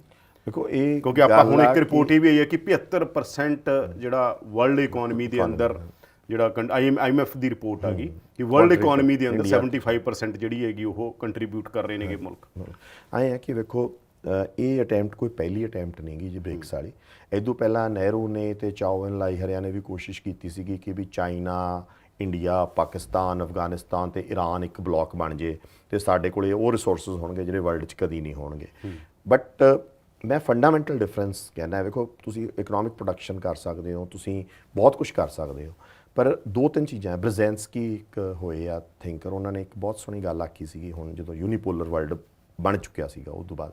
ਉਹ ਕਹਿੰਦਾ ਕਿ ਅਮਰੀਕਾ ਕੋਲੇ ਸਭ ਤੋਂ ਵੱਡੀ ਤਾਕਤ ਕੀ ਆ? ਅਮਰੀਕਾ ਕੋਲੇ ਤਾਕਤ ਇਹ ਹੈਗੀ ਆ ਕਿ ਇੱਕ ਤਾਂ ਉਹਦੇ ਕੋਲੇ ਬੈਸਟ ਬ੍ਰੇਨਸ ਜਾ ਰਹੇ ਆ, ਦੁਨੀਆ ਦਾ ਜਿਹੜਾ ਬੈਸਟ ਬ੍ਰੇਨ ਅੱਜ ਭੱਜ ਰਿਹਾ ਉੱਧਰ ਹਰ ਜਗ੍ਹਾ ਤੋਂ। ਮਤਲਬ ਤੁਹਾਨੂੰ ਯੂਕਰੇਨ ਦੇ ਫਿਗਰ ਦੇਣਾ ਕਿ 15% ਪ੍ਰਵਾਸ ਯੂਕਰੇਨ ਤੋਂ ਅਮਰੀਕਾ ਤੇ ਵੈਸਟ ਨੂੰ ਹੋ ਗਿਆ। ਇਸੇ ਤਰ੍ਹਾਂ ਰਸ਼ੀਆ 'ਚੋਂ ਲੋਕ ਭੱਜ ਰਹੇ ਆ, ਚਾਈਨਾ 'ਚੋਂ ਲੋਕ ਜਾ ਰਹੇ ਆ। ਸੋ ਉਹਨਾਂ ਕੋਲੇ ਲੀਡਿੰਗ ਟੈਕਨੋਲੋਜੀ ਆ, ਉਹਨਾਂ ਦਾ ਸਮਾਜ ਐਸਾ ਜਿਹਦੇ ਕੋਲੇ ਉਹਨਾਂ ਕੋਲੇ ਉਹ ਜਿਵੇਂ ਅਮਰੀਕਾ ਕਹਿੰਦਾ ਨਾ ਕਿ ਵੀ ਇਨੋਵੇਸ਼ਨ ਗਰੋਜ਼ ਇਨ ਮਾਈ ਬੈਕਯਾਰਡ, ਉਹਨਾਂ ਦੀ ਇਨੋਵੇਸ਼ਨਸ ਬੈਕਯਾਰਡ 'ਚ ਆ, ਉਹ ਹਲੇ ਲੀਡਿੰਗ ਆ ਟੈਕਨੋਲੋਜੀ 'ਚ। ਤੇ ਜਿਹੜੇ ਟੈਕਨੋਲੋਜੀ 'ਚ ਲੀਡ ਕਰ ਰਹੇ ਹੁੰਦੇ ਆ ਮੁਲਕ, ਉਹਨਾਂ ਵਾਸਤੇ ਉਹਨਾਂ ਨੂੰ ਸਿੱਟਣਾ ਸੌਖਾ ਨਹੀਂ ਹੁੰਦਾ। ਦੂਜੀ ਗੱਲ, ਇੱਕ ਗੱਲ ਨੂੰ ਹੋਰ ਸਮਝੋ ਕਿ ਅਮਰੀਕਾ ਹਲੇ ਡਿੱਗਦੀ ਤਾਕਤ ਨਹੀਂ ਗੀ। ਅਮਰੀਕਾ ਵਰਲਡ ਦੀ ਪਾਵਰ ਜਿਹੜੀ ਬਣੀ, ਵਰਲਡ ਇਕਨੋਮਿਕਸ, ਵਰਲਡ ਦੀ ਪੋਲਿਟਿਕਸ ਦੇ ਵਿੱਚ ਉਹਨੂੰ ਸਿਰਫ 120 ਸਾਲ ਹੋਏ ਆ। 1898 ਦੇ ਵਿੱਚ ਮਤਲਬ ਸਮਝ ਲਓ 1900 ਜਦੋਂ 20ਵੀਂ ਸਦੀ ਸ਼ੁਰੂ ਹੋਈ ਉਦੋਂ ਅਮਰੀਕਨ ਸਪੈਨਿਸ਼ ਵਾਰ ਦੇ ਵਿੱਚ ਆਇਆ। ਮੈਂ ਜੋ ਅੰਡਰਸਟੈਂਡ ਕਰਦਾ ਕਿ ਅਮਰੀਕਾ ਨੂੰ ਚੈਲੰਜਸ ਲਗਾਤਾਰ ਆਉਂਦੇ ਰਹੇ ਆ। ਪਹਿਲਾਂ ਜਾਪਾਨ ਨੇ ਤੇ ਏਸ਼ੀਅਨ ਟਾਈਗਰਸ ਨੇ ਦਿੱਤਾ, ਐਤਕੀ ਵਾਰ ਉਹ ਚੈਲੰਜ ਵੱਡਾ ਜ਼ਰੂਰ ਆ, ਪਰ ਜਿਹੜੀ ਉਹਦੇ ਕੋਲ ਫਿਲਾਸਫੀ ਆ ਜਾਂ ਡੋਮੀਨੈਂਟ ਆਈਡੀਓਲੋਜੀ ਆ ਜਿਹਦੇ ਕਰਕੇ ਆਪਾਂ ਵੀ ਐਡਾ ਪ੍ਰਵਾਸ ਵੇਖ ਰਹੇ ਹਾਂ ਇੱਥੋਂ ਨਾ, ਮਤਲਬ ਜਿਹਦਾ ਮਤਲਬ ਆਈਲੈਟਸ ਦੇ ਸੈਂਟਰ ਖੁੱਲ੍ਹੇ ਇਸ ਕਰਕੇ ਆ ਨਾ, because it's not only economics. ਇਕੱਲੀ ਇਹ ਨਹੀਂ ਕਿ ਵੀ ਇਕੱਲਾ ਉੱਥੇ ਆਮਦਨ ਵੱਧ ਜਾਂਦੀ ਹੈ ਜਾ ਕੇ, ਉੱਥੇ ਹੋਰ ਵੀ ਉਹ ਕਲਚਰ ਨੂੰ ਵੀ ਲੋਕ ਆਪਣੇ ਲੋਕ ਪਸੰਦ ਕਰ ਰਹੇ ਆ, ਜਾ ਰਹੇ ਆ। ਤੇ ਰਿਐਲਿਟੀ ਇਹ ਆ ਕਿ ਆਪਾਂ ਇੰਟੈਲੈਕਚੁਅਲੀ ਜਿੰਨਾ ਮਰਜ਼ੀ ਗੱਲਾਂ ਕਰਦੇ ਰਹੀਏ ਕਿ ਵੀ ਨਹੀਂ ਆਟੋਕ੍ਰੈਟਿਕ ਰੂਲ ਆਏ ਹੁੰਦੇ ਆ, ਇਕੁਐਲਿਟੀ ਆਏ ਆਜੂ, ਫਲਾਨੇ ਆਜੂ, ਬਟ ਜਿਹੜਾ ਉਹ ਗਲੈਮਰ ਆ ਉਸ ਆਈਡੀਓਲੋਜੀ ਦਾ, ਉਹ ਅਮਰੀਕਾ ਨੂੰ ਉੱਤੇ ਰੱਖ ਰਿਹਾ ਤੇ ਉਹ ਉਹਨੂੰ ਡੋਮੀਨੈਂਟ ਰੱਖੂਗਾ। ਪਰ ਇਹਦਾ ਉਲਟਾ ਵੀ ਤਾਂ ਅਸੀਂ ਦੇਖ ਰਹੇ ਹਾਂਗੇ ਕਿ ਵੈਸਟ ਇਸ ਟਾਈਮ ਅਮਰੀਕਾ ਦੀ ਇਕਨੋਮੀ ਦੀ ਗੱਲ ਕਰੀਏ ਆਪਾਂ ਜਾਂ ਕੈਨੇਡਾ ਦੀ ਗੱਲ ਕਰੀਏ, ਸਭ ਤੋਂ ਜ਼ਿਆਦਾ ਬੈਂਕ ਆਫ ਅਮਰੀਕਾ ਨੇ, ਬੈਂਕ ਆਫ ਕੈਨੇਡਾ ਨੇ ਕਿੰਨੀਆਂ ਇੰਟਰਸਟ ਰੇਟ ਵਧਾਏ ਪਿਛਲੇ ਦੌਰ ਦੇ ਅੰਦਰ। ਇੱਕ ਵੱਡੇ ਰਿਸੈਸ਼ਨ ਚੋਂ, ਇਕਨੋਮਿਕ ਕ੍ਰਾਈਸਿਸ ਚੋਂ ਇਸ ਟਾਈਮ ਅਮਰੀਕਨ ਇਕਨੋਮੀ ਗੁਜ਼ਰ ਰਹੀ ਹੈਗੀ। ਦੂਜੇ ਪਾਸੇ ਜਿਹੜੀ ਆਪਾਂ ਗੱਲ ਕਰਦੇ ਹਾਂ ਕਿ ਉਹ ਚੱਕਾ ਚੌਂਧ ਦੀ ਜਿਹੜੀ ਬਣਾਈ ਹੋਈ ਹੈਗੀ ਉਹਨਾਂ ਨੇ ਦੁਨੀਆ ਨੂੰ ਟਰੈਕਟ ਕਰਨ ਲਈ ਬਣਾਈ ਹੈਗੀ, ਉਹਦੇ ਕ੍ਰਾਈਸਿਸ ਵੀ, ਵੈਸਟ ਦੇ ਕ੍ਰਾਈਸਿਸ ਲੋਕਾਂ ਸਾਹਮਣੇ ਆਏ ਨੇ, ਉਹਦੇ ਸੋਸ਼ਲ ਕ੍ਰਾਈਸਿਸ ਵੀ। ਆਪਾਂ ਬਲੈਕ ਪੈਂਥਰ ਮੂਵਮੈਂਟ ਤੋਂ ਹੋਰ ਚੀਜ਼ਾਂ ਤੋਂ ਆਪਾਂ ਜੇ ਦੇਖੀਏ, ਬਲੈਕ ਜਿਹੜੀ ਪਿਛਲੇ ਦੌਰ 'ਚ ਬਲੈਕ ਲਾਈਵ ਮੈਟਰਸ ਵਾਲੀ ਆਈ, ਉੱਥੋਂ ਦੇ ਜਿਹੜੇ ਕ੍ਰਾਈਸਿਸ ਨੇ, ਵੈਸਟ ਦੀ ਸੋਸਾਇਟੀ ਦੇ ਕ੍ਰਾਈਸਿਸ ਇੰਨੇ ਤਿੱਖੇ ਨੇ, ਜਿਹੜੇ ਮਤਲਬ ਜਿਹੜਾ ਉਹ ਕੈਪੀਟਲਿਜ਼ਮ ਦਾ ਐਕਸਟ੍ਰੀਮ ਮਾਡਲ ਆ ਉਹ ਲੋਕਾਂ ਦੇ ਸਾਹਮਣੇ ਆ ਰਿਹਾ ਹੈਗਾ ਕਿ ਇੱਥੇ ਤੇ ਬੰਦਾ ਕਿਵੇਂ ਮਸ਼ੀਨ ਬਣਦਾ ਗਾ, ਉਹ ਸਾਰੀਆਂ ਚੀਜ਼ਾਂ, ਉਹਦੇ ਕ੍ਰਾਈਸਿਸ ਲੋਕਾਂ ਦੇ ਸਾਹਮਣੇ ਪਏ ਨੇ। ਦੇਖੋ ਮੈਂ ਨਾ ਤੁਹਾਨੂੰ ਇੱਕ ਬਹੁਤ ਇੰਟਰਸਟਿੰਗ ਗੱਲ ਦੱਸਦਾ ਕਿ ਵੀ ਮੈਂ 1990 'ਚ ਬਿਜ਼ਨਸ ਸਕੂਲ 'ਚ ਆਇਆ। ਆਪਾਂ ਕਿਉਂਕਿ ਮਤਲਬ ਪਿੰਡਾਂ ਤੋਂ ਕਹਿ ਲਓ ਜਾਂ ਬੈਕਗਰਾਊਂਡ ਕਿਸਾਨ ਪਰਿਵਾਰਾਂ 'ਚ, ਉਹਨੂੰ ਆਪਾਂ ਨੂੰ ਬਾਹਲਾ ਪਤਾ ਨਹੀਂ ਹੁੰਦਾ ਕਿ ਵੀ ਸਾਬਣ ਦੀ ਵੀ ਕੋਈ ਵਾਸਤੇ ਵੀ ਕੋਈ ਲੜਾਈ ਹੋ ਜੂ, ਕੋਲਡ ਡਰਿੰਕ ਵਾਸਤੇ, ਮਿੱਠੇ ਵਾਲੇ ਵਾਸਤੇ ਵੀ ਬਹੁਤ ਵੱਡੀਆਂ ਕਾਰਪੋਰੇਸ਼ਨਸ ਲੜਨਗੀਆਂ। ਖੈਰ ਚਲੋ ਅਸੀਂ ਸਿੱਖੇ ਇੱਥੇ ਆ ਕੇ, ਸਾਨੂੰ ਸਮਝ ਪਈ ਇਹਨਾਂ ਗੱਲਾਂ ਦੀ। ਉਦੋਂ ਇੱਕ ਕਿਤਾਬ ਛਪੀ ਸੀ ਇਨ ਸਰਚ ਆਫ ਐਕਸੀਲੈਂਸ, ਉਦੋਂ ਕੁਛ ਚਿਰ ਪਹਿਲਾਂ, ਤੇ ਉਹਨਾਂ ਨੇ ਕਿਹਾ ਸੀ ਵੀ IBM ਸਭ ਤੋਂ ਚੰਗੀ ਕੰਪਨੀ ਆ, ਫੋਰਡ ਸਭ ਤੋਂ ਚੰਗੀ ਕੰਪਨੀ ਆ। ਤੇ ਜਦੋਂ ਅਸੀਂ ਬਿਜ਼ਨਸ ਸਕੂਲ 'ਚ ਆਏ ਤਾਂ ਸਾਨੂੰ ਦੱਸਿਆ ਵੀ ਸਾਰੀਆਂ ਡਿਫੰਕਟ ਹੋ ਗਈਆਂ ਤੇ ਅਮਰੀਕਾ ਇਸ ਟਾਈਮ ਡਿੱਗ ਰਿਹਾ ਤੇ ਖ਼ਤਮ ਹੋ ਰਿਹਾ, ਉਹਦੀਆਂ ਕਾਰਪੋਰੇਸ਼ਨਸ ਢਹਿ ਗਈਆਂ ਤੇ ਜਾਪਾਨ ਨੇ ਤੇ ਬਾਕੀਆਂ ਨੇ ਉਹਨੂੰ ਅੱਗੇ ਲਾ ਲਿਆ। ਤੇ ਹੁਣ ਆਹੀ ਗੱਲਾਂ ਹੁੰਦੀਆਂ ਸੀਗੀਆਂ ਕਿ ਵੀ ਹੁਣ ਅਮਰੀਕਾ ਸਰਵਾਈਵ, ਬਟ ਵਾਟ ਵੀ ਸੌ ਬਿਲਕੁਲ ਡਿਫਰੈਂਟ ਕਿ ਅਮਰੀਕਾ ਉਹਨਾਂ ਇੰਡਸਟਰੀਜ਼ 'ਚੋਂ ਨਿਕਲ ਕੇ ਜਿੱਥੇ ਵੈਲਿਊ ਐਡੀਸ਼ਨ ਘੱਟ ਹੁੰਦੀ ਸੀ, ਇੱਕ ਨਵੀਂ ਟਾਈਪ ਆਫ ਇੰਡਸਟਰੀਜ਼ 'ਚੋਂ ਸੰਨ 2099, 98, 2000 ਤੋਂ ਬਾਅਦ ਉਹ ਆਉਣ ਲੱਗਿਆ। ਜੋ .com ਆਇਆ ਤੇ ਉਦੋਂ ਬਾਅਦ ਦੁਬਾਰਾ ਆਇਆ, ਐਮਾਜ਼ੋਨ ਆ ਗਈ, ਫੇਸਬੁੱਕ ਆ ਗਈ, ਉਹ ਜਿਹੜੀਆਂ ਇੰਡਸਟਰੀਜ਼ ਉਹ ਤਾਂ ਵੈਨਿਸ਼ ਹੀ ਹੋ ਗਈਆਂ ਕਿਤੇ। ਮਤਲਬ ਵੈਲਥ ਕ੍ਰੀਏਸ਼ਨ ਦਾ ਮੀਨਿੰਗ ਹੀ ਡਿਫਰੈਂਟ ਹੋ ਗਿਆ ਕਿ ਵੈਲਥ ਕਿੱਥੋਂ ਕ੍ਰੀਏਟ ਹੋ ਰਹੀ ਹੈ। ਸੋ ਮੈਂ ਫੇਰ ਉਹੀ ਗੱਲ ਕਹਿਣਾ ਕਿ ਅਮਰੀਕਾ 1000 ਪ੍ਰੋਬਲਮਸ ਹੈਗੀਆਂ ਉਹਦੇ ਕੋਲੇ, ਬਹੁਤ ਪ੍ਰੋਬਲਮਸ ਆ, ਪਰ ਉਹਦੇ ਕੋਲੇ ਇੱਕ, ਮੈਂ ਕਹਿ ਰਿਹਾ ਕਿ ਮੰਨ ਲਓ ਪਹਿਲਾਂ ਤਰੀਕਾ ਸੀਗਾ ਕਿ ਕਲੋਨੀਅਲ ਤਰੀਕਾ ਸੀਗਾ ਕਿ ਤੁਹਾਡੀ ਕਲੋਨੀਜ਼ ਸੀਗੀਆਂ, ਤੁਸੀਂ ਇੱਥੋਂ ਮਾਲ ਲੈ ਜਾਂਦੇ ਸੀ, ਕੱਚਾ ਉੱਥੇ ਪੱਕਾ ਕਰਦੇ ਸੀ ਤੇ ਤੁਸੀਂ ਆਪਦਾ ਸਿਸਟਮ ਚਲਾਉਂਦੇ ਸੀ। ਐਕਸਪਲਾਈਟੇਸ਼ਨ ਹੁੰਦੀ ਸੀਗੀ ਏਸ਼ੀਆ ਦੀ। ਉਹਦਾ ਗਲੋਬਲਾਈਜੇਸ਼ਨ ਇੱਕ ਸ਼ਬਦ ਆ ਗਿਆ, ਗਲੋਬਲਾਈਜੇਸ਼ਨ ਵੀ ਇੱਕ ਤਰ੍ਹਾਂ ਦਾ ਸੇਮ ਸ਼ਬਦ ਆ ਗਿਆ। ਹਾਂ ਬਿਲਕੁਲ, ਪੂਰੀ ਦੁਨੀਆ ਦੀ ਨਿਊ ਕਲੋਨੀਅਲਿਜ਼ਮ ਆ, ਬਿਲਕੁਲ ਨਿਊ ਬਸਤੀਵਾਦ ਆ ਗਾ, ਇਹ ਕਿਵੇਂ ਤੁਸੀਂ ਦੁਨੀਆ ਦੇ, ਮੈਂ ਇਹ ਕਹਿ ਰਿਹਾ ਕਿ ਜੇ ਉਹਦੇ ਤੇ ਕਾਊਂਟਰ ਵੱਜਦਾ ਗਾ ਹੈ ਨਾ, ਤਾਂ ਕੀ ਹੋ ਸਕਦਾ ਹੈਗਾ ਕਿ ਆਉਣ ਵਾਲੇ ਦਿਨਾਂ 'ਚ ਅਮਰੀਕਾ ਦਾ ਝੰਡਾ ਹਲੇ ਵੇਖੋ ਨਾ, ਹਲੇ ਵੀ ਜਿਹੜੀਆਂ ਜੋ ਆਪਾਂ ਇਕਨੋਮੀ ਨੂੰ ਕੰਟਰੀਬਿਊਟ ਕਰ ਰਹੇ ਹਾਂ ਨਾ, ਆਪਾਂ ਕਹਿ ਰਹੇ ਹਾਂ ਅਸੀਂ ਬਣਾ ਰਹੇ ਹਾਂ, ਬਹੁਤ ਬਣ ਰਿਹਾ, ਪਰ ਬਣ ਕੀ ਰਿਹਾ? ਬਣਨ ਦੀ ਟੈਕਨੋਲੋਜੀ ਤਾਂ ਉੱਥੋਂ ਹੀ ਆ ਰਹੀ ਹੈ ਉਹਨਾਂ ਨਾ। ਦੇ ਮੁਕਾਬਲੇ ਉਹ ਕੁਛ ਨਹੀਂ। ਜਿਵੇਂ ਕੂੰਜਾਂ ਉੱਡਦੀਆਂ ਨਾ, ਤਾਂ ਗੀਜ਼ਬਰਗ ਥਿਉਰੀ ਹੈਗੀ ਹੈ ਇਕਨੋਮਿਕਸ ਦੀ, ਉਹਦੇ ਵਿੱਚ ਜਿਹੜੀ ਪਹਿਲੀ ਕੂੰਜ ਉੱਡਦੀ ਆ ਉਹ ਡਰਾਫਟ ਸਭ ਤੋਂ ਜ਼ੋਰ ਵੱਧ ਉਹਦਾ ਹੀ ਲੱਗ ਰਿਹਾ ਹੁੰਦਾ, ਪਰ ਉਹ ਪਿਛਲਿਆਂ ਨੂੰ ਸੌਖਾ ਕਰ ਰਹੀ ਹੁੰਦੀ ਆ, ਪਰ ਅੱਗੇ ਉਹ ਹੀ ਰਹਿੰਦੀ ਹੈ ਜਿਹਦੇ ਫੰਗਾਂ 'ਚ ਉਹ ਜ਼ੋਰ ਹੁੰਦਾ ਹੈ। ਤਾਂ ਅੱਜ ਉਹ ਗੀਜ਼ਬਰਗ ਥਿਉਰੀ ਦੇ ਹਿਸਾਬ ਨਾਲ ਵੀ ਅਮਰੀਕਾ ਅੱਗੇ ਉੱਡ ਰਿਹਾ ਹੈ। ਅਮਰੀਕਾ ਦੀ ਜੇ ਪੂਰੀ ਦੁਨੀਆ ਦਾ ਇੰਟਰਨੈਟ ਹਾਂ, ਉਹਦੇ ਕੋਲ ਆ, ਪੂਰੀਆਂ ਵਾਇਰਸ ਉਹਦੇ ਕੋਲੇ ਜੇ ਪੇਟੈਂਟ ਰਾਈਟਸ ਵੇਖੀਏ, ਜੇ ਸੈਮੀ ਕੰਡਕਟਰਸ 'ਚ ਵੇਖੀਏ, ਹੋਰ ਚੀਜ਼ਾਂ 'ਚ, ਤਾਂ ਹਲੇ ਉਹ ਠੀਕ ਆ, ਤੁਸੀਂ ਪ੍ਰੋਡਕਸ਼ਨ 'ਚ ਵੱਧ ਗਏ ਉਹਨਾਂ ਨਾਲੋਂ, ਉਹਨਾਂ ਪ੍ਰੋਡਕਸ਼ਨਸ 'ਚ ਵੱਧ ਗਏ ਜਿਹੜੀਆਂ ਉਹ ਛੱਡਦੇ ਜਾ ਰਹੇ ਆ, ਉਹਨਾਂ 'ਚ ਜ਼ਰੂਰ ਵੱਧ ਗਏ ਹੋ, ਪਰ ਤੁਸੀਂ ਹਲੇ ਵੀ ਜਿਹੜੇ ਇਹ ਮੁਲਕਾਂ 'ਚ, ਭਾਰਤ ਤਾਂ ਖੈਰ ਬਹੁਤ ਹੀ ਪਿੱਛੇ, ਜੇ ਚੀਨ ਨੂੰ ਵੀ ਆਪਾਂ ਵੇਖੀਏ ਤਾਂ ਚੀਨ ਵੀ ਹਲੇ ਉਹਨਾਂ ਇਨੋਵੇਸ਼ਨਸ ਦੇ ਵਿੱਚ ਕਿਸੇ ਫੀਲਡਸ 'ਚ ਇੱਕ ਦੋ 'ਚ ਕੈਚ ਕਰ ਰਿਹਾ ਹੋਊਗਾ, ਪਰ ਬਹੁਤ ਐਸੇ ਫੀਲਡਸ ਆ ਜਿਨ੍ਹਾਂ 'ਚ ਬਹੁਤ ਅੱਗੇ ਆ ਅਮਰੀਕਾ। ਜੇ ਤੁਸੀਂ ਆਰਟੀਫਿਸ਼ੀਅਲ ਇੰਟੈਲੀਜੈਂਸ 'ਚ ਵੇਖ ਲਓ, ਉਹ ਓਪਨ ਚੈਟ GPT ਜਿਹੜੀ ਆਈ ਆ, ਉਹਨੇ ਆਪਾਂ ਨੂੰ ਹੀ ਹੈਰਾਨ ਕਰ ਦਿੰਦੀ ਹੈ ਕਿ ਐਲਨ ਮਸਕ ਹੋਰਾਂ ਨੇ ਜਿਹੜਾ ਹਾਂਜੀ experiment ਕੀਤਾ। ਅੱਛਾ, ਮੈਂ ਲਾਸਟ ਸਵਾਲ ਮੇਰਾ ਇਹ ਹੈਗਾ, ਕੋਲਡ ਵਾਰ ਬਾਰੇ ਤਾਂ ਕਿਹਾ ਜਾ ਰਿਹਾ, ਵੱਡੇ ਵੱਡੇ ਲੋਕ ਬੋਲ ਰਹੇ ਨੇ ਕਿ ਦੁਬਾਰਾ ਕੋਲਡ ਵਾਰ ਬੈਕ ਆ ਗਈ ਹੈ। ਹਾਲਾਂਕਿ ਕੋਲਡ ਵਾਰ ਤਾਂ ਕਦੇ ਬੰਦ ਹੀ ਨਹੀਂ ਹੁੰਦੀ, ਪਰ ਇੱਕ ਥਿਓਰਾਈਜ਼ ਹੋ ਕੇ ਫਿਰ ਦੁਬਾਰਾ ਸਾਹਮਣੇ ਖੜੀ ਹੈ ਕਿ ਕੋਲਡ ਵਾਰ ਹੋਣੀ ਤਾਂ ਠੰਡੀ ਜੰਗ ਦੀ ਸ਼ੁਰੂਆਤ ਹੋ ਚੁੱਕੀ ਹੈ ਦੁਨੀਆ 'ਚ। ਬਿਲਕੁਲ। ਕੀ ਥਰਡ ਵਰਲਡ ਵਾਰ ਹੋ ਸਕਦੀ ਹੈਗੀ, ਜਾਂ ਅਫੋਰਡ ਨਹੀਂ ਕਰਦੇ? ਜਿਸ ਤਰੀਕੇ ਨਾਲ ਉਹਨੇ ਕਿਹਾ ਕਿ ਅਸੀਂ ਪਰਮਾਣੂ ਹਥਿਆਰ ਆਪਦੇ ਨਹੀਂ ਦਿਖਾਵਾਂਗੇ, ਨਾ ਅਸੀਂ ਇਹਨਾਂ ਤੋਂ ਦੇਖਾਂਗੇ। ਦੇਖੋ, ਔਰ ਇੱਥੋਂ ਤੱਕ ਕਿ ਰਸ਼ੀਆ ਦੇ ਇੱਕ ਬਹੁਤ ਵੱਡੇ ਐਂਕਰ ਨੇ, ਟੀਵੀ ਐਂਕਰ ਨੇ ਇਹ ਕਿਹਾ ਕਿ ਇੰਗਲੈਂਡ, ਲੰਡਨ ਸਾਡੇ ਤੋਂ ਕੋਈ ਬਹੁਤ ਹੀ ਦੂਰ ਨਹੀਂ ਹੈ, ਇੱਕ ਮਿਜ਼ਾਈਲ ਦੀ ਮਾਰ ਹੈਗਾ। ਉੱਥੋਂ ਦੇ ਇੱਕ ਬਹੁਤ ਹੀ ਨੈਸ਼ਨਲਿਸਟ, ਅਲਟਰਾ ਨੈਸ਼ਨਲਿਸਟ ਐਂਕਰ ਨੇ ਸਟੇਟਮੈਂਟ ਦਿੱਤੀ ਹੈਗੀ, ਮੈਂ ਨਾਮ ਭੁੱਲ ਰਿਹਾ ਉਹਨਾਂ ਦਾ। ਆਰਮਸ ਰੇਸ ਦੇ ਵਿੱਚ ਰਸ਼ੀਆ ਤਕਰੀਬਨ ਇਸ ਟਾਈਮ ਅਮਰੀਕਾ ਦੇ ਟੱਕਰ 'ਚ ਖੜਾ ਹੈਗਾ, ਤੇ ਉਸ 'ਚ ਕੋਈ ਡਾਊਟ ਵੀ ਨਹੀਂਗਾ, ਤੇ ਉਹ ਆਰਮਸ ਰੇਸ 'ਚ ਵਧਾ ਵੀ ਰਿਹਾ। ਉਧਰੋਂ ਵੈਸਟ ਦੇ ਉੱਤੇ ਵੀ ਜਿਹੜੀਆਂ ਰਿਪੋਰਟਸ ਆ ਰਹੀਆਂ, ਤਾਂ ਉਹਨਾਂ ਨੂੰ ਆਪਦੀ ਆਰਮਾਮੈਂਟ ਇੰਡਸਟਰੀ ਨੂੰ ਬਹੁਤ ਗੇਅਰ ਅਪ ਕਰਨਾ ਪੈ ਰਿਹਾ ਕਿ 3 ਮਹੀਨੇ 'ਚ ਯੂਕਰੇਨ ਉਹਨਾਂ ਹਥਿਆਰ ਫੂਕ ਰਿਹਾ ਗਰਾਊਂਡ ਦੇ ਉੱਤੇ, ਗਰਾਊਂਡ ਦੀ ਲੜਾਈ ਦੇ ਉੱਤੇ, ਜਿੰਨਾ ਕਿ ਇਹ ਸਾਰੇ ਬਣਾ ਰਹੇ ਆ, ਵੈਸਟ ਬਣਾ ਰਿਹਾ। ਇਹ ਨੈਚੁਰਲ ਹੈ ਕਿ ਵੀ ਉਹ ਰੇਸ ਤਾਂ ਚੱਲ ਪਈ ਆ ਦੁਬਾਰਾ, ਪਰ ਉਸ ਰੇਸ ਨੂੰ ਚਲਾਉਣ ਵਾਲਾ ਇਸ ਟਾਈਮ ਸਿਰਫ ਤੇ ਸਿਰਫ ਰੂਸ ਆ। ਚਾਹੇ ਭਾਰਤ ਆਪਣਾ ਲਾ ਲਓ, ਹੈ ਨਾ, ਆਪਾਂ ਜ਼ਰੂਰ ਉਹ ਖੇਡ ਰਹੇ ਹਾਂ ਕਿ ਹਾਂ ਇੱਧਰੋਂ ਫਾਇਦਾ ਲੈ ਰਹੀਏ, ਪਰ ਆਪਾਂ ਭਾਰਤ ਜਿਹੜਾ ਹੈ ਇਹ ਅਫੋਰਡ ਨਹੀਂ ਕਰ ਸਕਦਾ, ਅਨਦਰ ਵਾਰ ਨਹੀਂ ਅਫੋਰਡ ਕਰ ਸਕਦਾ ਫੁੱਲ ਫਲੈਜਡ। ਇਹ ਉਦੋਂ ਪਹਿਲਾਂ ਕਿਸੇ ਸੈਟਲਮੈਂਟ 'ਤੇ ਆ ਜਾਊਗਾ ਕਿ ਠੀਕ ਆ, ਅਸੀਂ ਆ ਰਜੀਮ 'ਚ ਚੇਂਜਸ ਕਰ ਦੇਣੇ ਆ। ਚਾਈਨਾ ਵੀ ਵਾਰ ਨਹੀਂ ਅਫੋਰਡ ਕਰਦਾ, ਉਹ ਵੀ ਸਟੇਬਿਲਿਟੀ ਵਾਲਾ ਹੈਗਾ, ਕਿਉਂਕਿ ਤਾਂ ਸਾਰਾ ਉਹਦੀ ਤਾਂ ਕਹਾਣੀ ਸਟੇਬਿਲਿਟੀ 'ਤੇ ਟਿਕੀ ਹੈ, ਕਿਉਂਕਿ ਉਹਨੂੰ ਤਾਂ ਰਿਚ ਹੀ ਐਕਸਪੋਰਟ ਨਾਲ ਹੋਣਾ। ਸੋ ਜ਼ਿਆਦਾ ਜਿਹੜੀਆਂ ਕੰਟਰੀਜ਼ ਆ ਵਰਲਡ ਦੀਆਂ, ਉਹ ਵਰਲਡ ਵਾਰ ਨੂੰ ਨਹੀਂ ਕਰ ਸਕਦੀਆਂ। ਸੋ ਇਹ ਐਕਸੀਡੈਂਟਲੀ ਤਾਂ ਵੇਖੋ ਕੁਝ ਵੀ ਹੋ ਸਕਦਾ ਹੈ ਨਾ, ਬਟ ਕੰਟਰੀਜ਼ ਵਰਲਡ ਵਾਰ ਵੱਲ ਨਹੀਂ ਜਾਣਗੀਆਂ, ਹਰੇ ਦੰਗ ਇਹੀ ਗਜੇ ਬੇਵਕੂਫੀ ਤਾਂ ਨਹੀਂ ਮਤਲਬ ਹੋ ਸਕਦੀ? ਮੇਰਾ ਖਿਆਲ ਬੇਵਕੂਫੀ ਦੇ ਅਗੇਂਸਟ ਵੀ ਬਹੁਤ ਹੈਗੇ ਆ। ਲੈਟਸ ਇੱਕ ਅੱਧਾ ਕੋਈ ਚੱਲ ਜਾਂਦਾ ਹੈ, ਤਾਂ ਉਹ ਜ਼ਰੂਰੀ ਨਹੀਂ ਕਿ ਵੀ ਉਹ ਨੀਚੇ, ਉਦੋਂ ਪਹਿਲਾਂ ਰਜੀਮ ਚੇਂਜਸ ਹੋ ਜਾਣਗੀਆਂ, ਜਿਹੜਾ ਕੰਟਰੀ ਵੀ ਇਹਦਾ ਕੰਮ ਸ਼ੁਰੂ। ਧੰਨਵਾਦ ਬਰਾੜ ਸਾਹਿਬ, ਬਹੁਤ ਬਹੁਤ ਧੰਨਵਾਦ ਤੁਹਾਡਾ। ਤਾਂ ਅਸੀਂ ਗੱਲ ਕਰ ਰਹੇ ਸੀਗੇ ਕਿਸ ਤਰੀਕੇ ਦੇ ਨਾਲ ਦੁਨੀਆ ਇਸ ਟਾਈਮ ਮੂਵ ਹੋ ਰਹੀ ਹੈ, ਕਿਉਂਕਿ ਰਾਜਨੀਤੀ ਹੀ ਦੁਨੀਆ ਨੂੰ ਮੂਵ ਕਰਦੀ ਹੈ। ਇਸੇ ਕਰਕੇ ਕਿਹਾ ਜਾਂਦਾ ਕਿ personal is political, political is personal. ਤਾਂ ਆਉਣ ਵਾਲੇ ਦਿਨਾਂ 'ਚ ਇਸ ਰਾਜਨੀਤੀ ਦਾ ਅਸਰ ਕੀ ਪਏਗਾ, ਇਹ ਵੀ ਦੇਖਣਾ ਹੋਏਗਾ, ਪਰ ਅਸੀਂ ਹਮੇਸ਼ਾ ਚਾਹੁੰਦੇ ਹਾਂ ਦੁਨੀਆ ਸ਼ਾਂਤ ਰਹੇ, ਦੁਨੀਆ ਪੀਸ 'ਚ ਰਹੇ, ਦੁਨੀਆ ਪਿਆਰ ਨਾਲ ਰਹੇ।